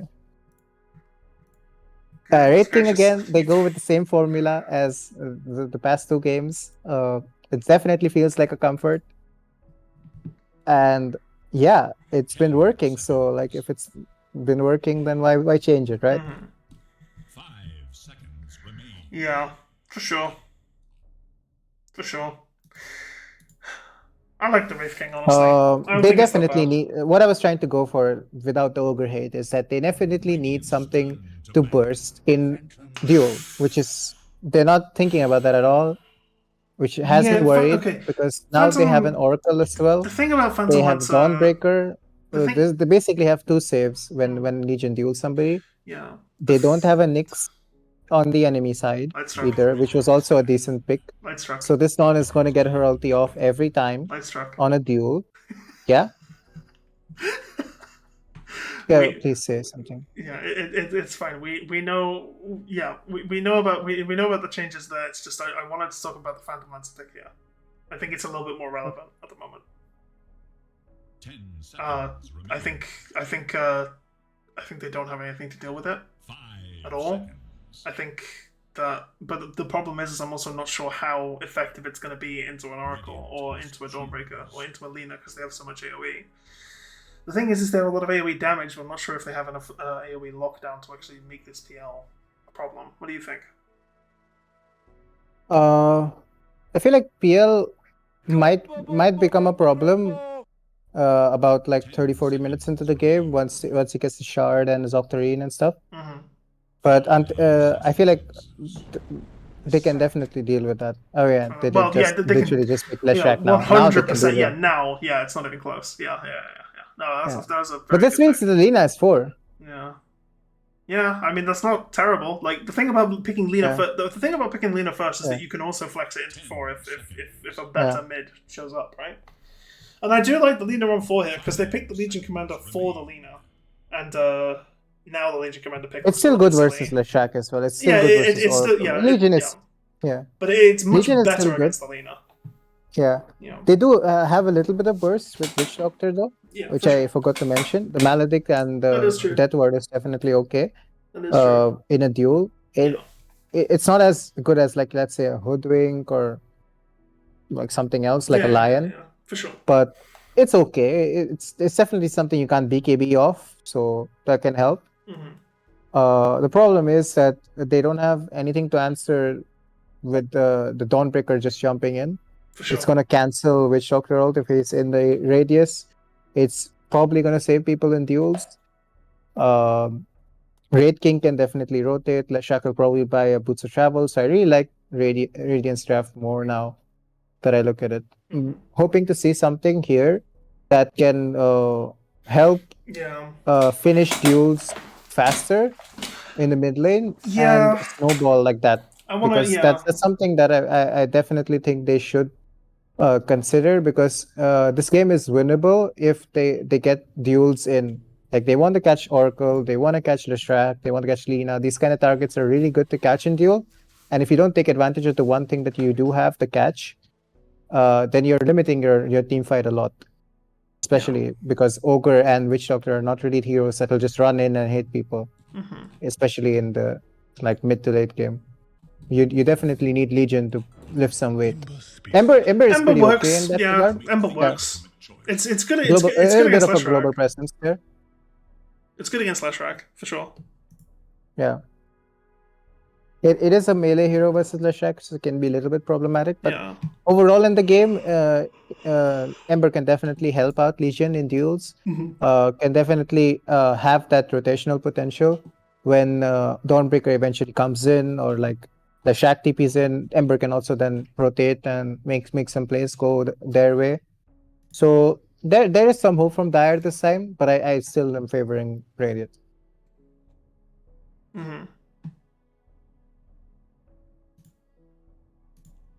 Yeah. No. I can definitely see it. What's your prediction? What do you think is? Who do you think has the stronger draft here? Because I'm actually kind of. I'm thinking about it. I just said Radiant. Oh, Radiant? Yeah, okay. Sorry, I must have missed that. My bad. Sorry. Brain lag. Yeah, I like that. I like that prediction a lot. I think Radiant have it as well. I think Dire Side draft is decent. I don't think it's good enough. I think Radiant counter their plan quite nicely with the Oracle pick. And I feel like they have their own ways of going absolutely crazy and just making it so that Dire can't do what they want to do. And that's why I think they're going to win this. But we don't know for sure until we watch the stream, right? Until we watch the game take place. This is it, ladies and gentlemen. This is the finals. Last game of the day. Prepare for battle. On one side, we have the Dire team with a Finnish name that I can't pronounce correctly, and on the other, we have Vicarious Gaming. They game vicariously. We're going to have a quick pause Lag. for lag. Here we go. But on the line are, of course, 20 euros of Steam credit for each team, courtesy of Alliance. Thank you very much to the Alliance GG, at the Alliance GG on Twitter, and Alliance Esports as a whole. So, yeah, that's something to keep in mind. The stakes are relatively high, and they are definitely going to both be playing their absolute hearts out for this, which is why they've taken the pause to help with lag, because, you know, gotta make sure. Oh, the Oracle is an experienced Oracle Wow. player. Yeah, very Level often 26 played. on that. Doesn't it? Yeah.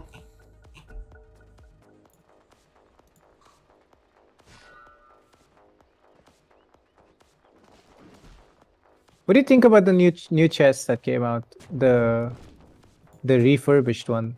I think it's kind of good. I don't think it's fantastic. I like that they're allowing people to get better, to get the old sets. You know, the sets that you might have missed in previous TIs. Yeah. Like the Legion Commander set, I did not.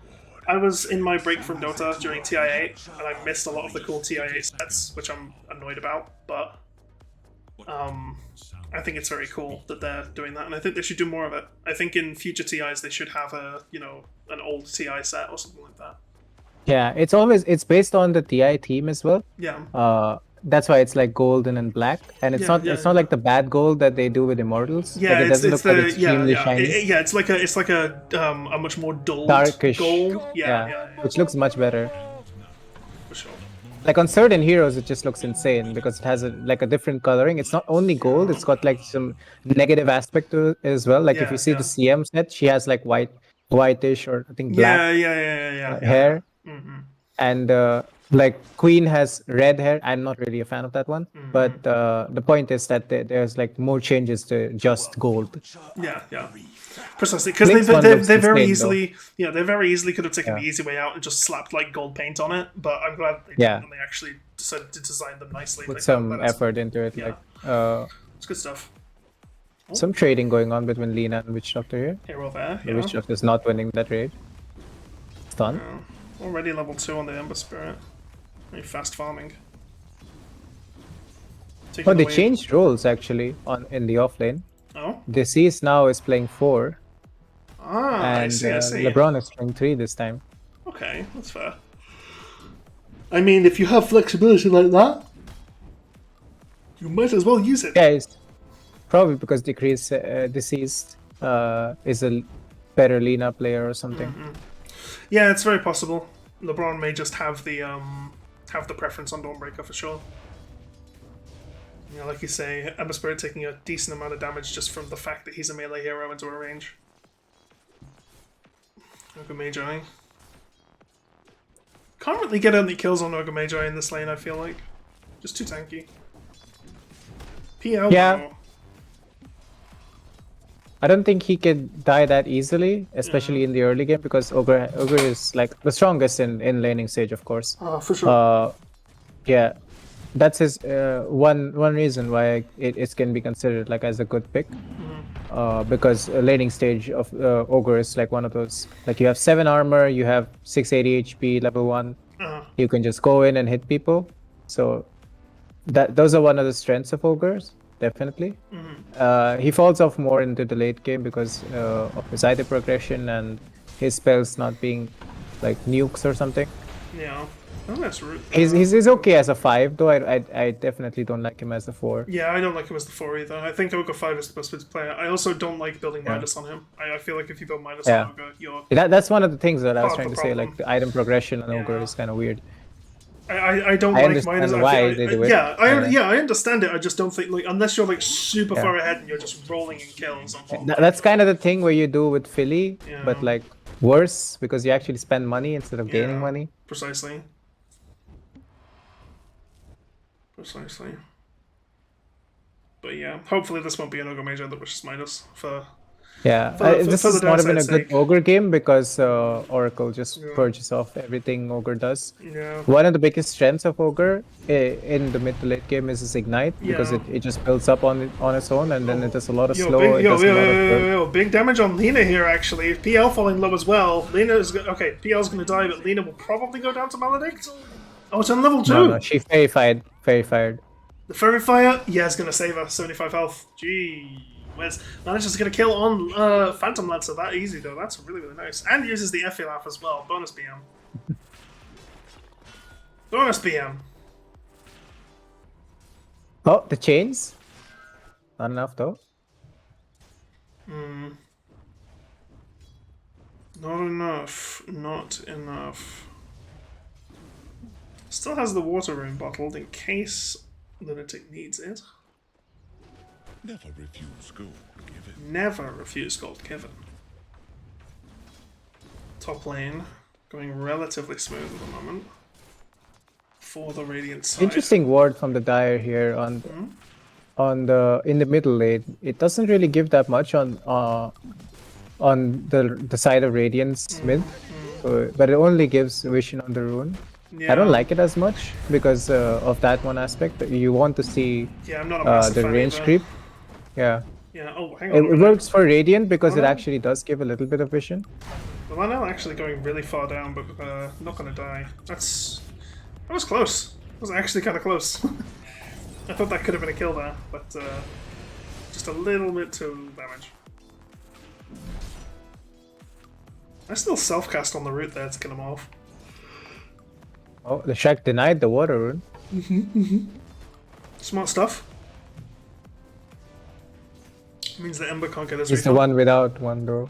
Yeah. I mean, if Ember's gonna get it versus you, right? Yeah, I get why. Yeah. It's just not great.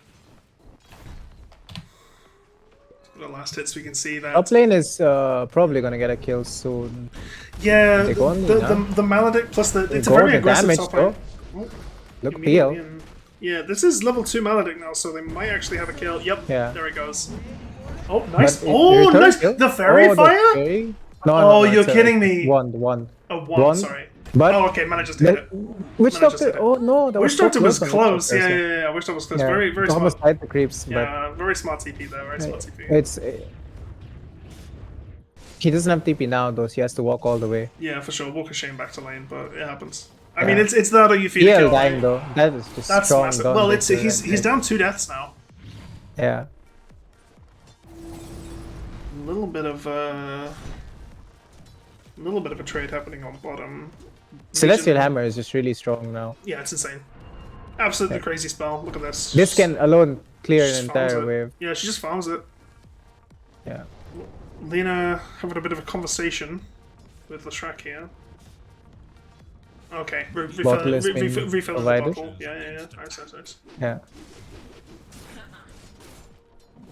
Swiftly out of balance. Here comes Leshrac with a haste rune.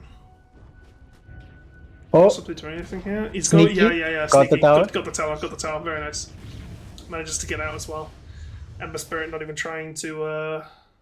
Ember Spirit not even trying to fight that because he saw the haste. Very smart. Very smart. Legion Commander getting They go on the rooted. Legion Not Commander, doing but anything here. It's a little no whiffy, further. right? That's unfortunate. A tithe to the impurities. There goes the salve on the Legion. Making her nice and healthy. Meaning that bottom lane is not going to get any kills. Yeah, bottom lane is pretty tanky right Yeah. now from both sides. I don't think that. I feel like the only killable hero, quote unquote, is Oracle. is Oracle. But like, even then, yeah, you're probably overextending for that. Yeah, either you're overextending or the Oracle made a huge mistake. Oh, Top lane, beautiful, though. Top lane is a beautiful mega pickup. top lane. That was really nice on top. Yeah, top is a bloodbath. The Radiant offlane is just absolutely like farming. Like, Die safe. It's crazy. Ember Spirit TP's back, gets his health and mana, ults back in. Classic Ember Spirit stuff. Doesn't miss a single creep. this is a great Legion game though. Like sure. I would love to see like Legion can definitely carry this game.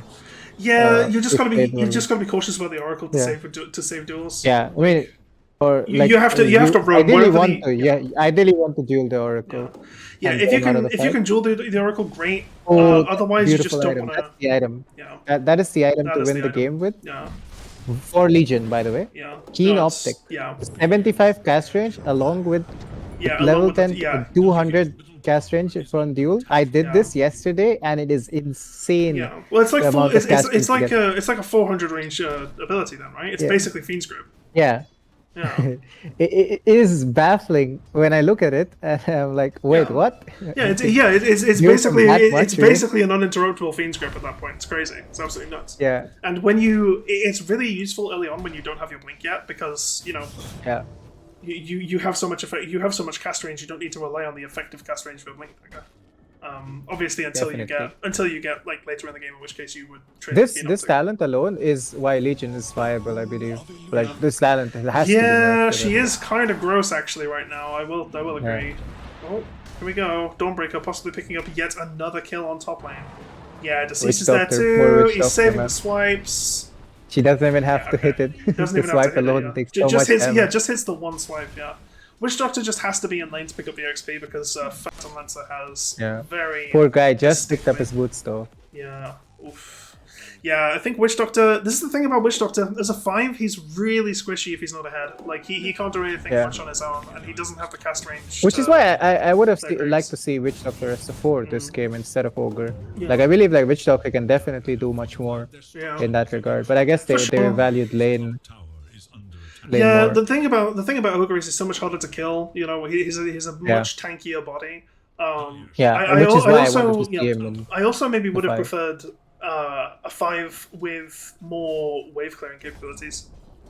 Oh, you mean like a different pick? I was just talking. I agree with you on the Ogre, but like I'm also saying I think a different pick that's not Witch Doctor would have been nice as well. Yeah. Just because Witch Doctor has this big flaw that's being done now. Squishy. Squishy. Yeah. Squishy, no mobility. Squishy, Can't- no mobility, but can't also clear- insane can't- burst. Like insane burst, but Witch that's only Doctor is- on yeah. heroes. He can't clear waves. Like if your carrier if your carriers are farming the jungle, you want to walk into a wave, you want to kill it, and then you want to move back. Yeah. Jakiro can do that. Dawnbreaker's Rubik can the do Switch that. Doctor. You know, like Yeah.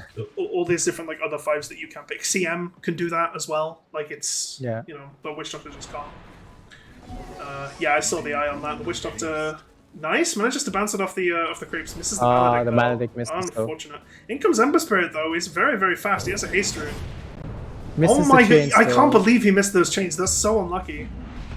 Is Stormbreaker just out? Oh my god. Oh, no, Oh, the Dawnbreaker Jukes! didn't The get- Jukes! I mean, she's not going to get out because of the haste rune, but like, Not gonna get out. still, I mean, wasted time, right? Created space. Space. Space created. Bottom lane, Legion has minus duel, but, almost like, on the... Yeah. Legion has duel, but there's Raid no King way is she ever okay kills to it. duel if he... You Yeah. still get the damage if you get Raid Yeah, King once. yeah, but there's That no still way. works I just because don't Raid- think. I just don't think she kills him ever because of the lifesteal. Yeah, you have to like constantly begin hitting him and then maybe do it when he's really low Yeah, HP.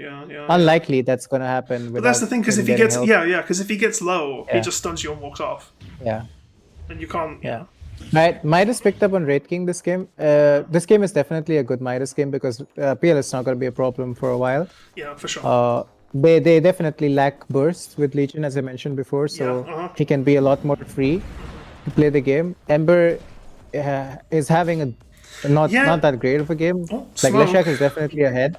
in Smoke that, on the mid lane. so- Are they looking to possibly get this Leshrac? They want to get the dual. They want to get the dual kill, right? They've got two supports in the Legion. They've got Witch Doctor. Leshak is definitely a great kill to get right now. Here we go. Oh, the- he walked the around. ignite. Everything else is there. There's the duel. But then comes the Dawnbreaker ult as well, and it's not going to be enough. And suddenly, Legion Commander is not alive anymore. Neither is Ogre Magi. Dawnbreaker is here. There's the Laguna Blade picked up as well. Oh, it was a fantastic Witch Doctor ult, except for the fact that it didn't actually kill anyone, and they died. I And tried that to is warn them. 4 kills for the. Could a smoke go I- worse? I mean, okay, yes, the smoke could go worse. PL could Okay, have died, so the, but like the aside biggest from the that, biggest problem in that fight, if you look at the triangle on the Radiant, you see that little tree over there that Legion did a ring around the Rosie. Yes, that yes, is yes, biggest flaw of that biggest fight. fault. Yeah. If she'd have Quelling Bladed that tree, different He fight did entirely. have Calling Blade Yeah. and didn't use it. Yeah, Uh, it would have been a completely but- different fight. Completely different Yeah. fight. Because then she wouldn't have like the amount of time that she wasted. The Leshrac wouldn't have been on low ground. Like it's completely different stuff. Yeah. It's also the fact that I mentioned before that this is gonna happen every duel that she tries to do. The Dawnbreaker is gonna jump in. It's Yeah. gonna be absolutely disastrous if they don't burst it, and they don't have burst, so it's not gonna happen fast. yeah. So it's always gonna happen. Yeah, precisely. And They- the worst part is that they rotated so many heroes in, like Yeah. on Radiant side, because they basically just Like asked 4 themselves to heroes, get- 4 yeah, heroes used literally everything, and still 4 heroes died Yeah, in for that sure. engagement. for sure. It's really unfortunate. Decent stuns here though. Witch Doctor. Okay. Yikes. Yeah. Optimistic. Radiant side. I don't understand why they're diving the towers here. They're not in a position where they can. I don't understand why Witch Doctor is so far forward. That's not. I feel like they feel like they're either Yeah. too behind and want to take a Yeah, risk or they're something. trying to like I think they were Yeah. just trying to get the kill as Yeah. much as they could, but Yeah. oh god, if Ember Spirit dies for it, that's awful. Nice! That was a really good slight dodge on the last hit, but it's not going to be enough with the Laguna Blade put in as well. And now Ogre comes in, Save Your Friend Syndrome might just claim another victim. Terminal disease, unfortunately. Oh, no, manages to get away. Makes a healthy recovery. It's not Always it's not what we worth see. going for that under a tower Yeah, not for an an ogre. yeah, this is the Leshrac into PL, right? You can do. Yeah. Oh, he died on the first tick. He juxtaposed and immediately died when he reappeared. That's so unfortunate. But yeah, that's the power of Leshrac if Leshrac. he gets ahead in the early game. There are positions where if PL does well and Leshrac doesn't win lane where that is not so much of a factor, Yeah. but in this game it's huge. Leshrac is exactly in the place where he needs to be. And I believe Leshrac Leshak was like the last pick as well, right? yeah, last pick. Nope, last pick. Yeah, They last yeah. picked the Leshrac, and it was a really smart pick. I genuinely feel like because before they had kind of answers to PL here or there. With Yeah, but it's not as much. But yeah, then yeah. Leshak just seals the deal. Like PL, yeah, is you probably not you gonna had have a game here. you had Dawnbreaker If with Leshak the gets on top nukes. of him, yeah. You had Wraith King with like the To be fair, massive this damage. Dawnbreaker has Lina. done a really good job at shutting down. Oh, actually, hang on. Here's the duel on There we Leshrac, go but again. oh no, here we go. Yep, even with the save from Save for Oracle. 3-man Oh, root. What a... 3-man. Oh, and the Witch Doctor as well. No Glimmer Cape, no life for you, Ember Spirit. But Trying to is- pick up the is the Leshrac. Maledict taking him down? Though? Oh, no, no, Yeah, no. Maledict? He's The healing fine. salve He's fine. as well. The The healing, healing salve. salve? Yeah, saving yeah, him. yeah. Is Ember actually dead here? He's really sticky. Like, so I'm not sure. Does he? Yeah, does he jump? he's dead. He's dead. He doesn't have Sure. mana for his active fire. Oh, now we got it, but he's Yeah, dead. okay, yeah. Set it up, nice. I was wondering if maybe he could pick up the C-Stair, but this is 15 to 3 at 15 minutes. I do not see... I gotta be real with you. I do not see... I think this is GG. Yeah, I do not see a universe where Dire come back for this. I think they've just been completely outdrafted and, frankly, outplayed.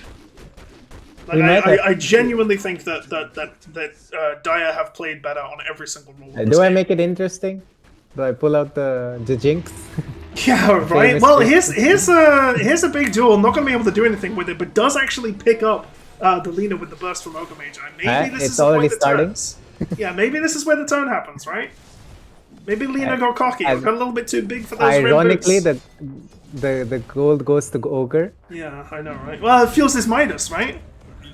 In comes Right, he's not going Midas. He's Yeah, going I know. Etherland. I know. I'm making a joke. It's okay. There's- In comes yeah, Ember Spirit. The root is there, but there's But he so might many be creeps thinking about around. it now. The Arcane Whip gets picked up. Hang on a minute. Is this Ember. Is this an going Ember in. that can actually get a kill? I mean, He needs okay, spells. that's 2 seconds. one.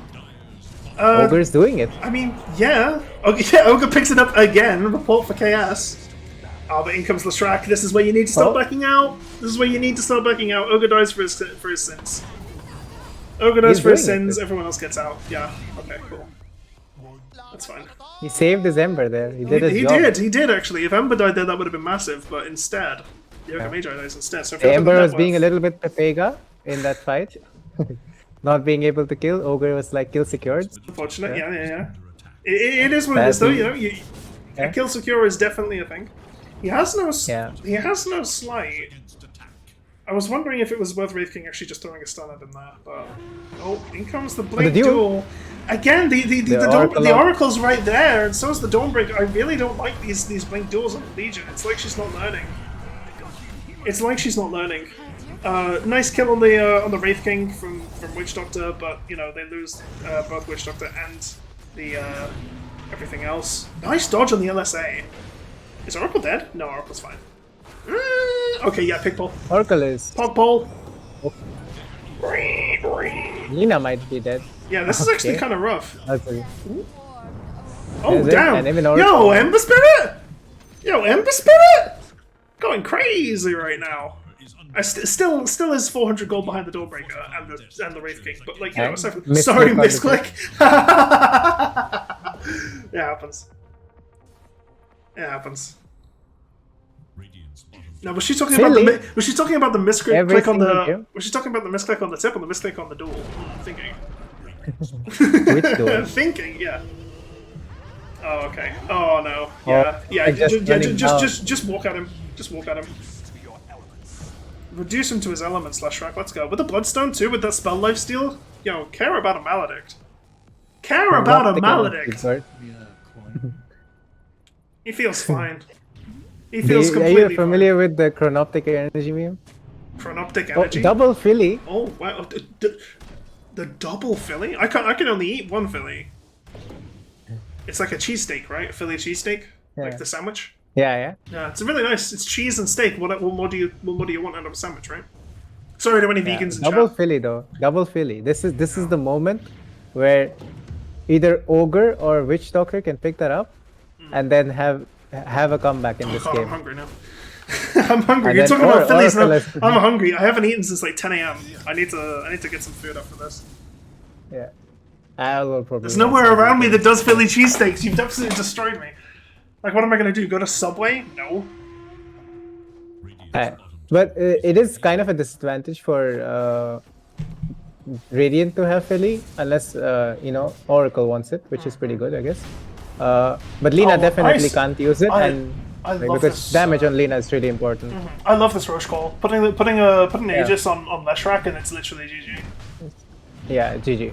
Because keep in mind, Probably gonna be just keep in mind, Diabolic Edict, for those of you who don't know, does keep going even when he's resurrecting and when he's dead. So, like, you can't. The only thing that'll stop is the Pulse Nova, but It's still sorry, not Pulse Nova. It's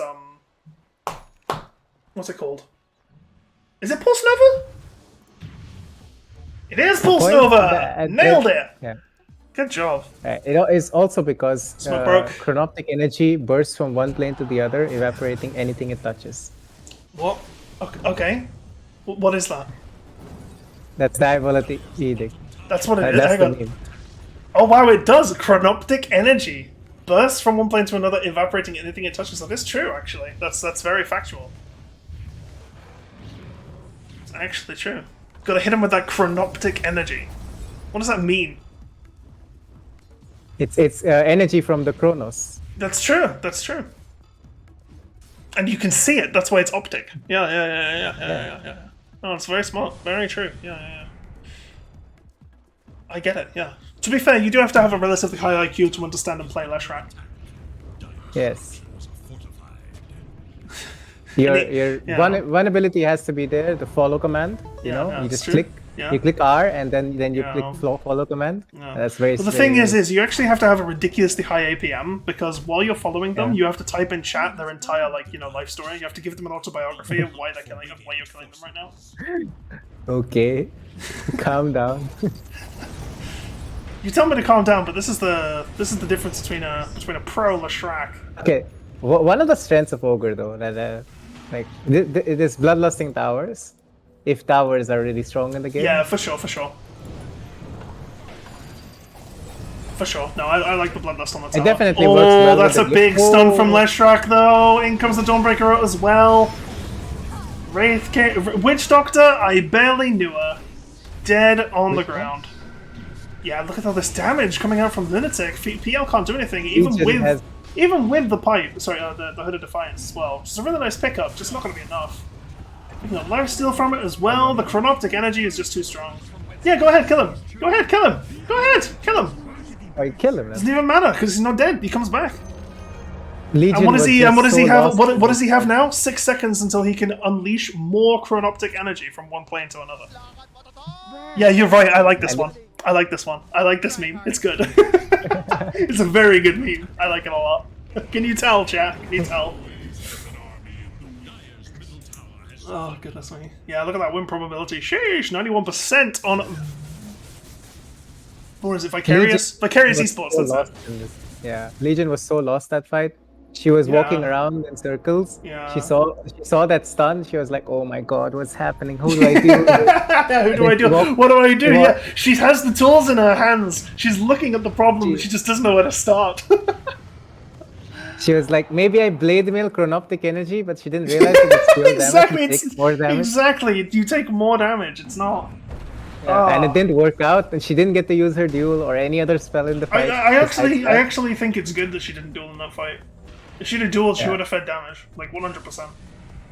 Yeah, you probably only can duel the Oracle at this point, but it felt just so. The thing is sad looking at if her you duel the walking around. Oracle, the rest of the team still has saves. You know, you've got stuns from Wraith King, stuns from Lena, stuns from. Comes back to the draft. Dawnbreaker. It just comes back to the draft that they don't have any follow up for Legion, and Yeah. it's just going to be bad then. You just the enemy has insane follow up for. I mean, duels. okay. Global, Let me put it this way. Assume you know nothing about this game. Assume that I am just talking to you on Discord right now, right?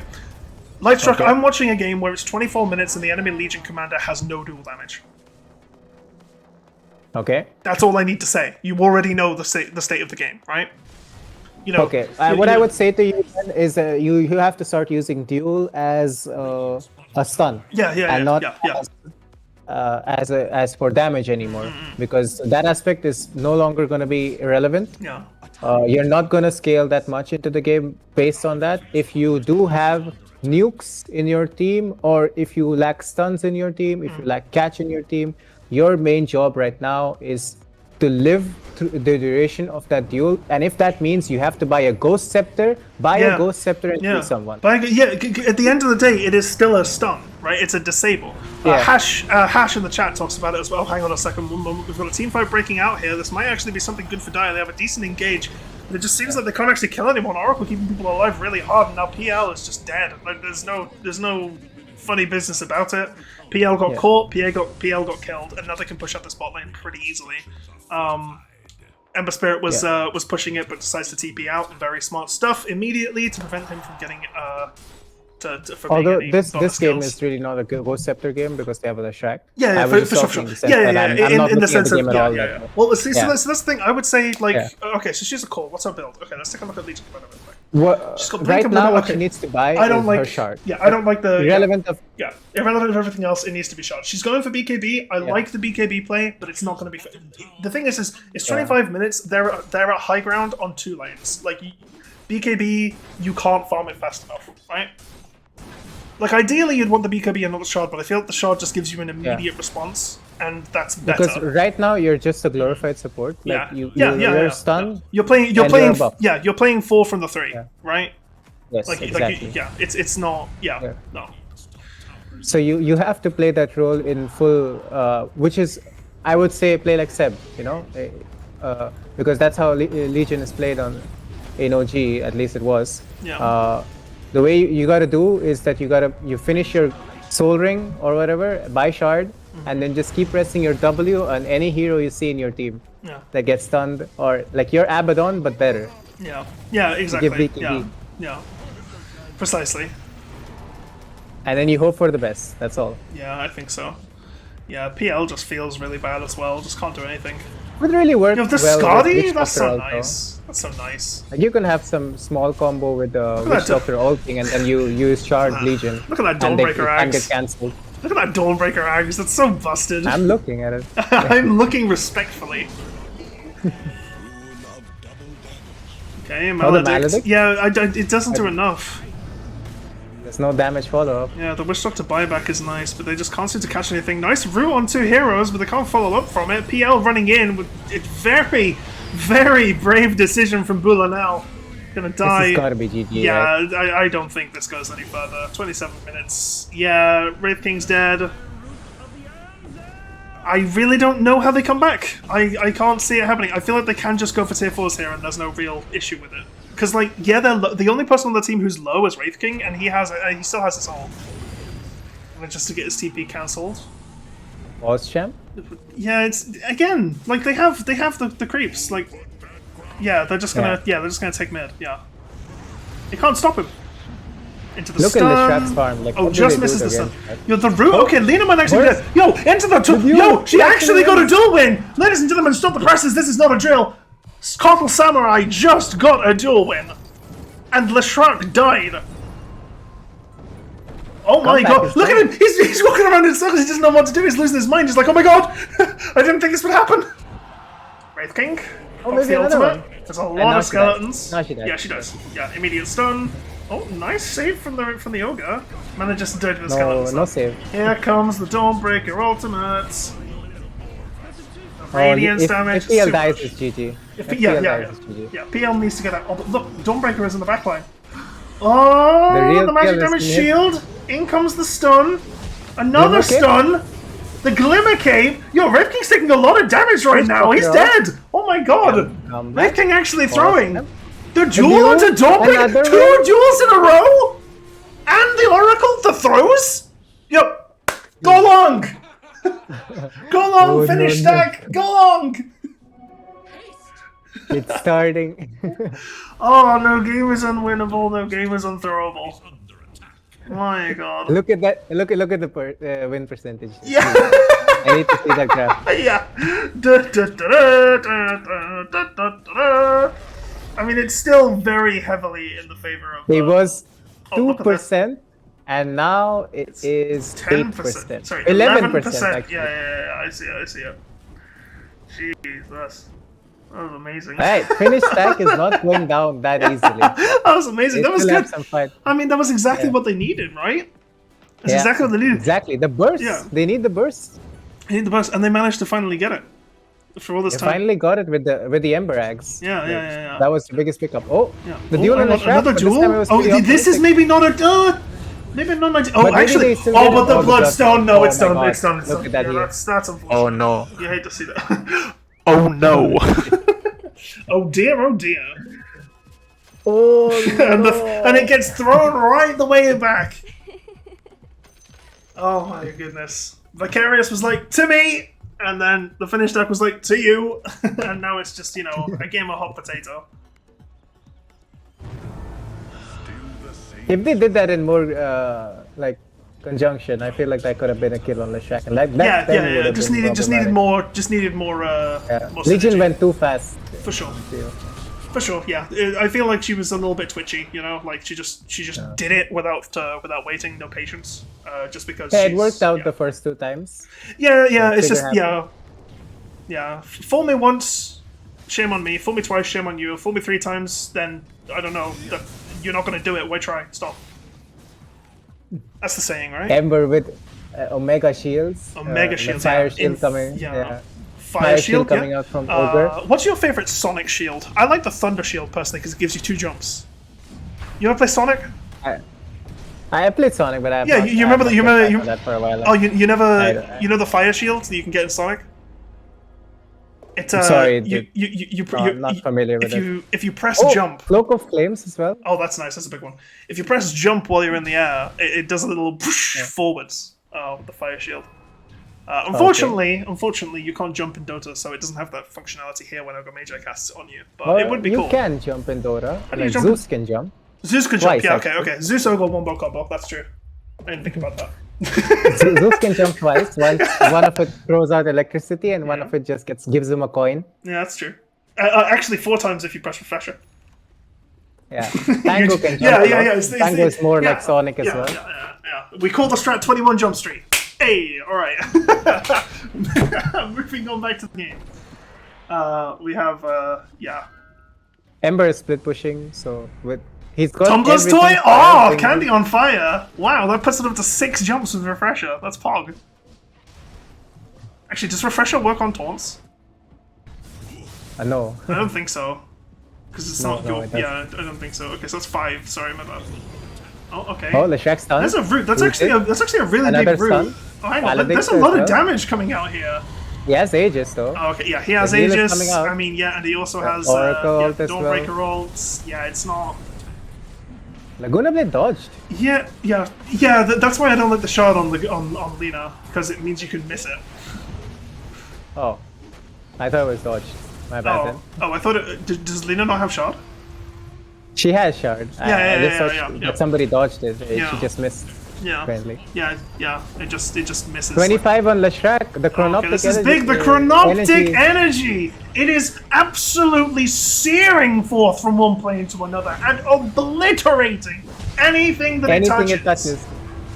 including this witch doctor. Look at this shot. Okay, the Shrek shot is nuts.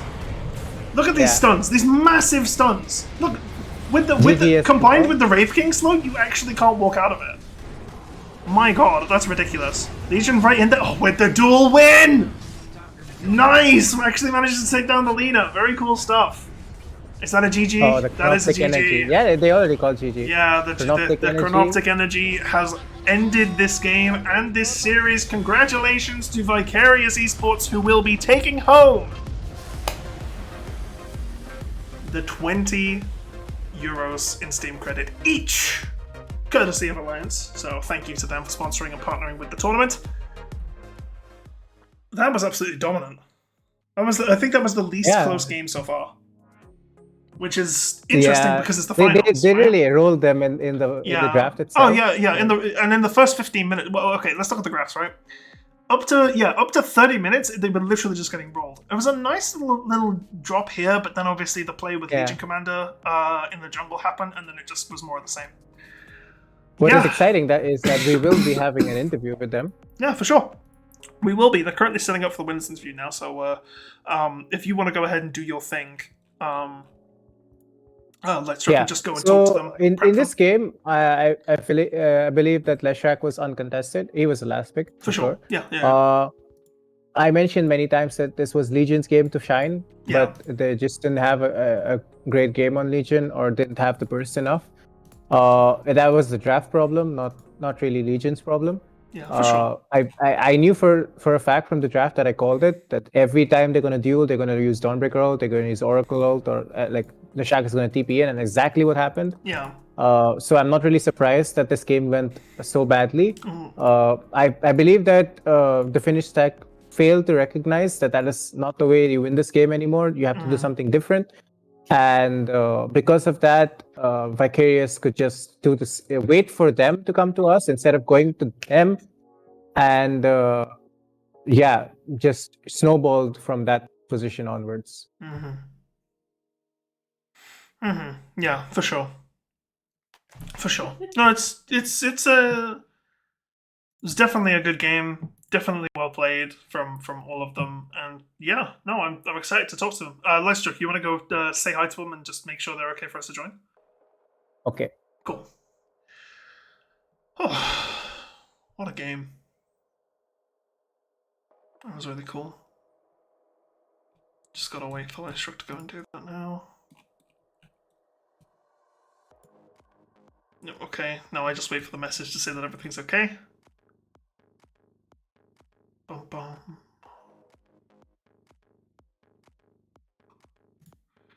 And then everything's good. Alright, so they're sticking around, everything's there. Cool. I'm just gonna go ahead and jump in. Yep, there we go. Okay, we're ready. Alright, cool. Hello, Vicarious Esports. Hello. How is that? Hello. Well, first off, let me be the first to congratulate you, unless Lightstruck already has, of course, on winning the Community Cup today and for this month, and for taking home the prizes and just basically being awesome. How do you feel right now? Amazing. Amazing. Super fun. Pretty good. Yeah, no, that's Really, good. I'm glad you guys had fun. I'm glad you guys enjoyed yourself. I'm actually feeling quite blessed. This is my second time in the Reddit Cup, and this is my second.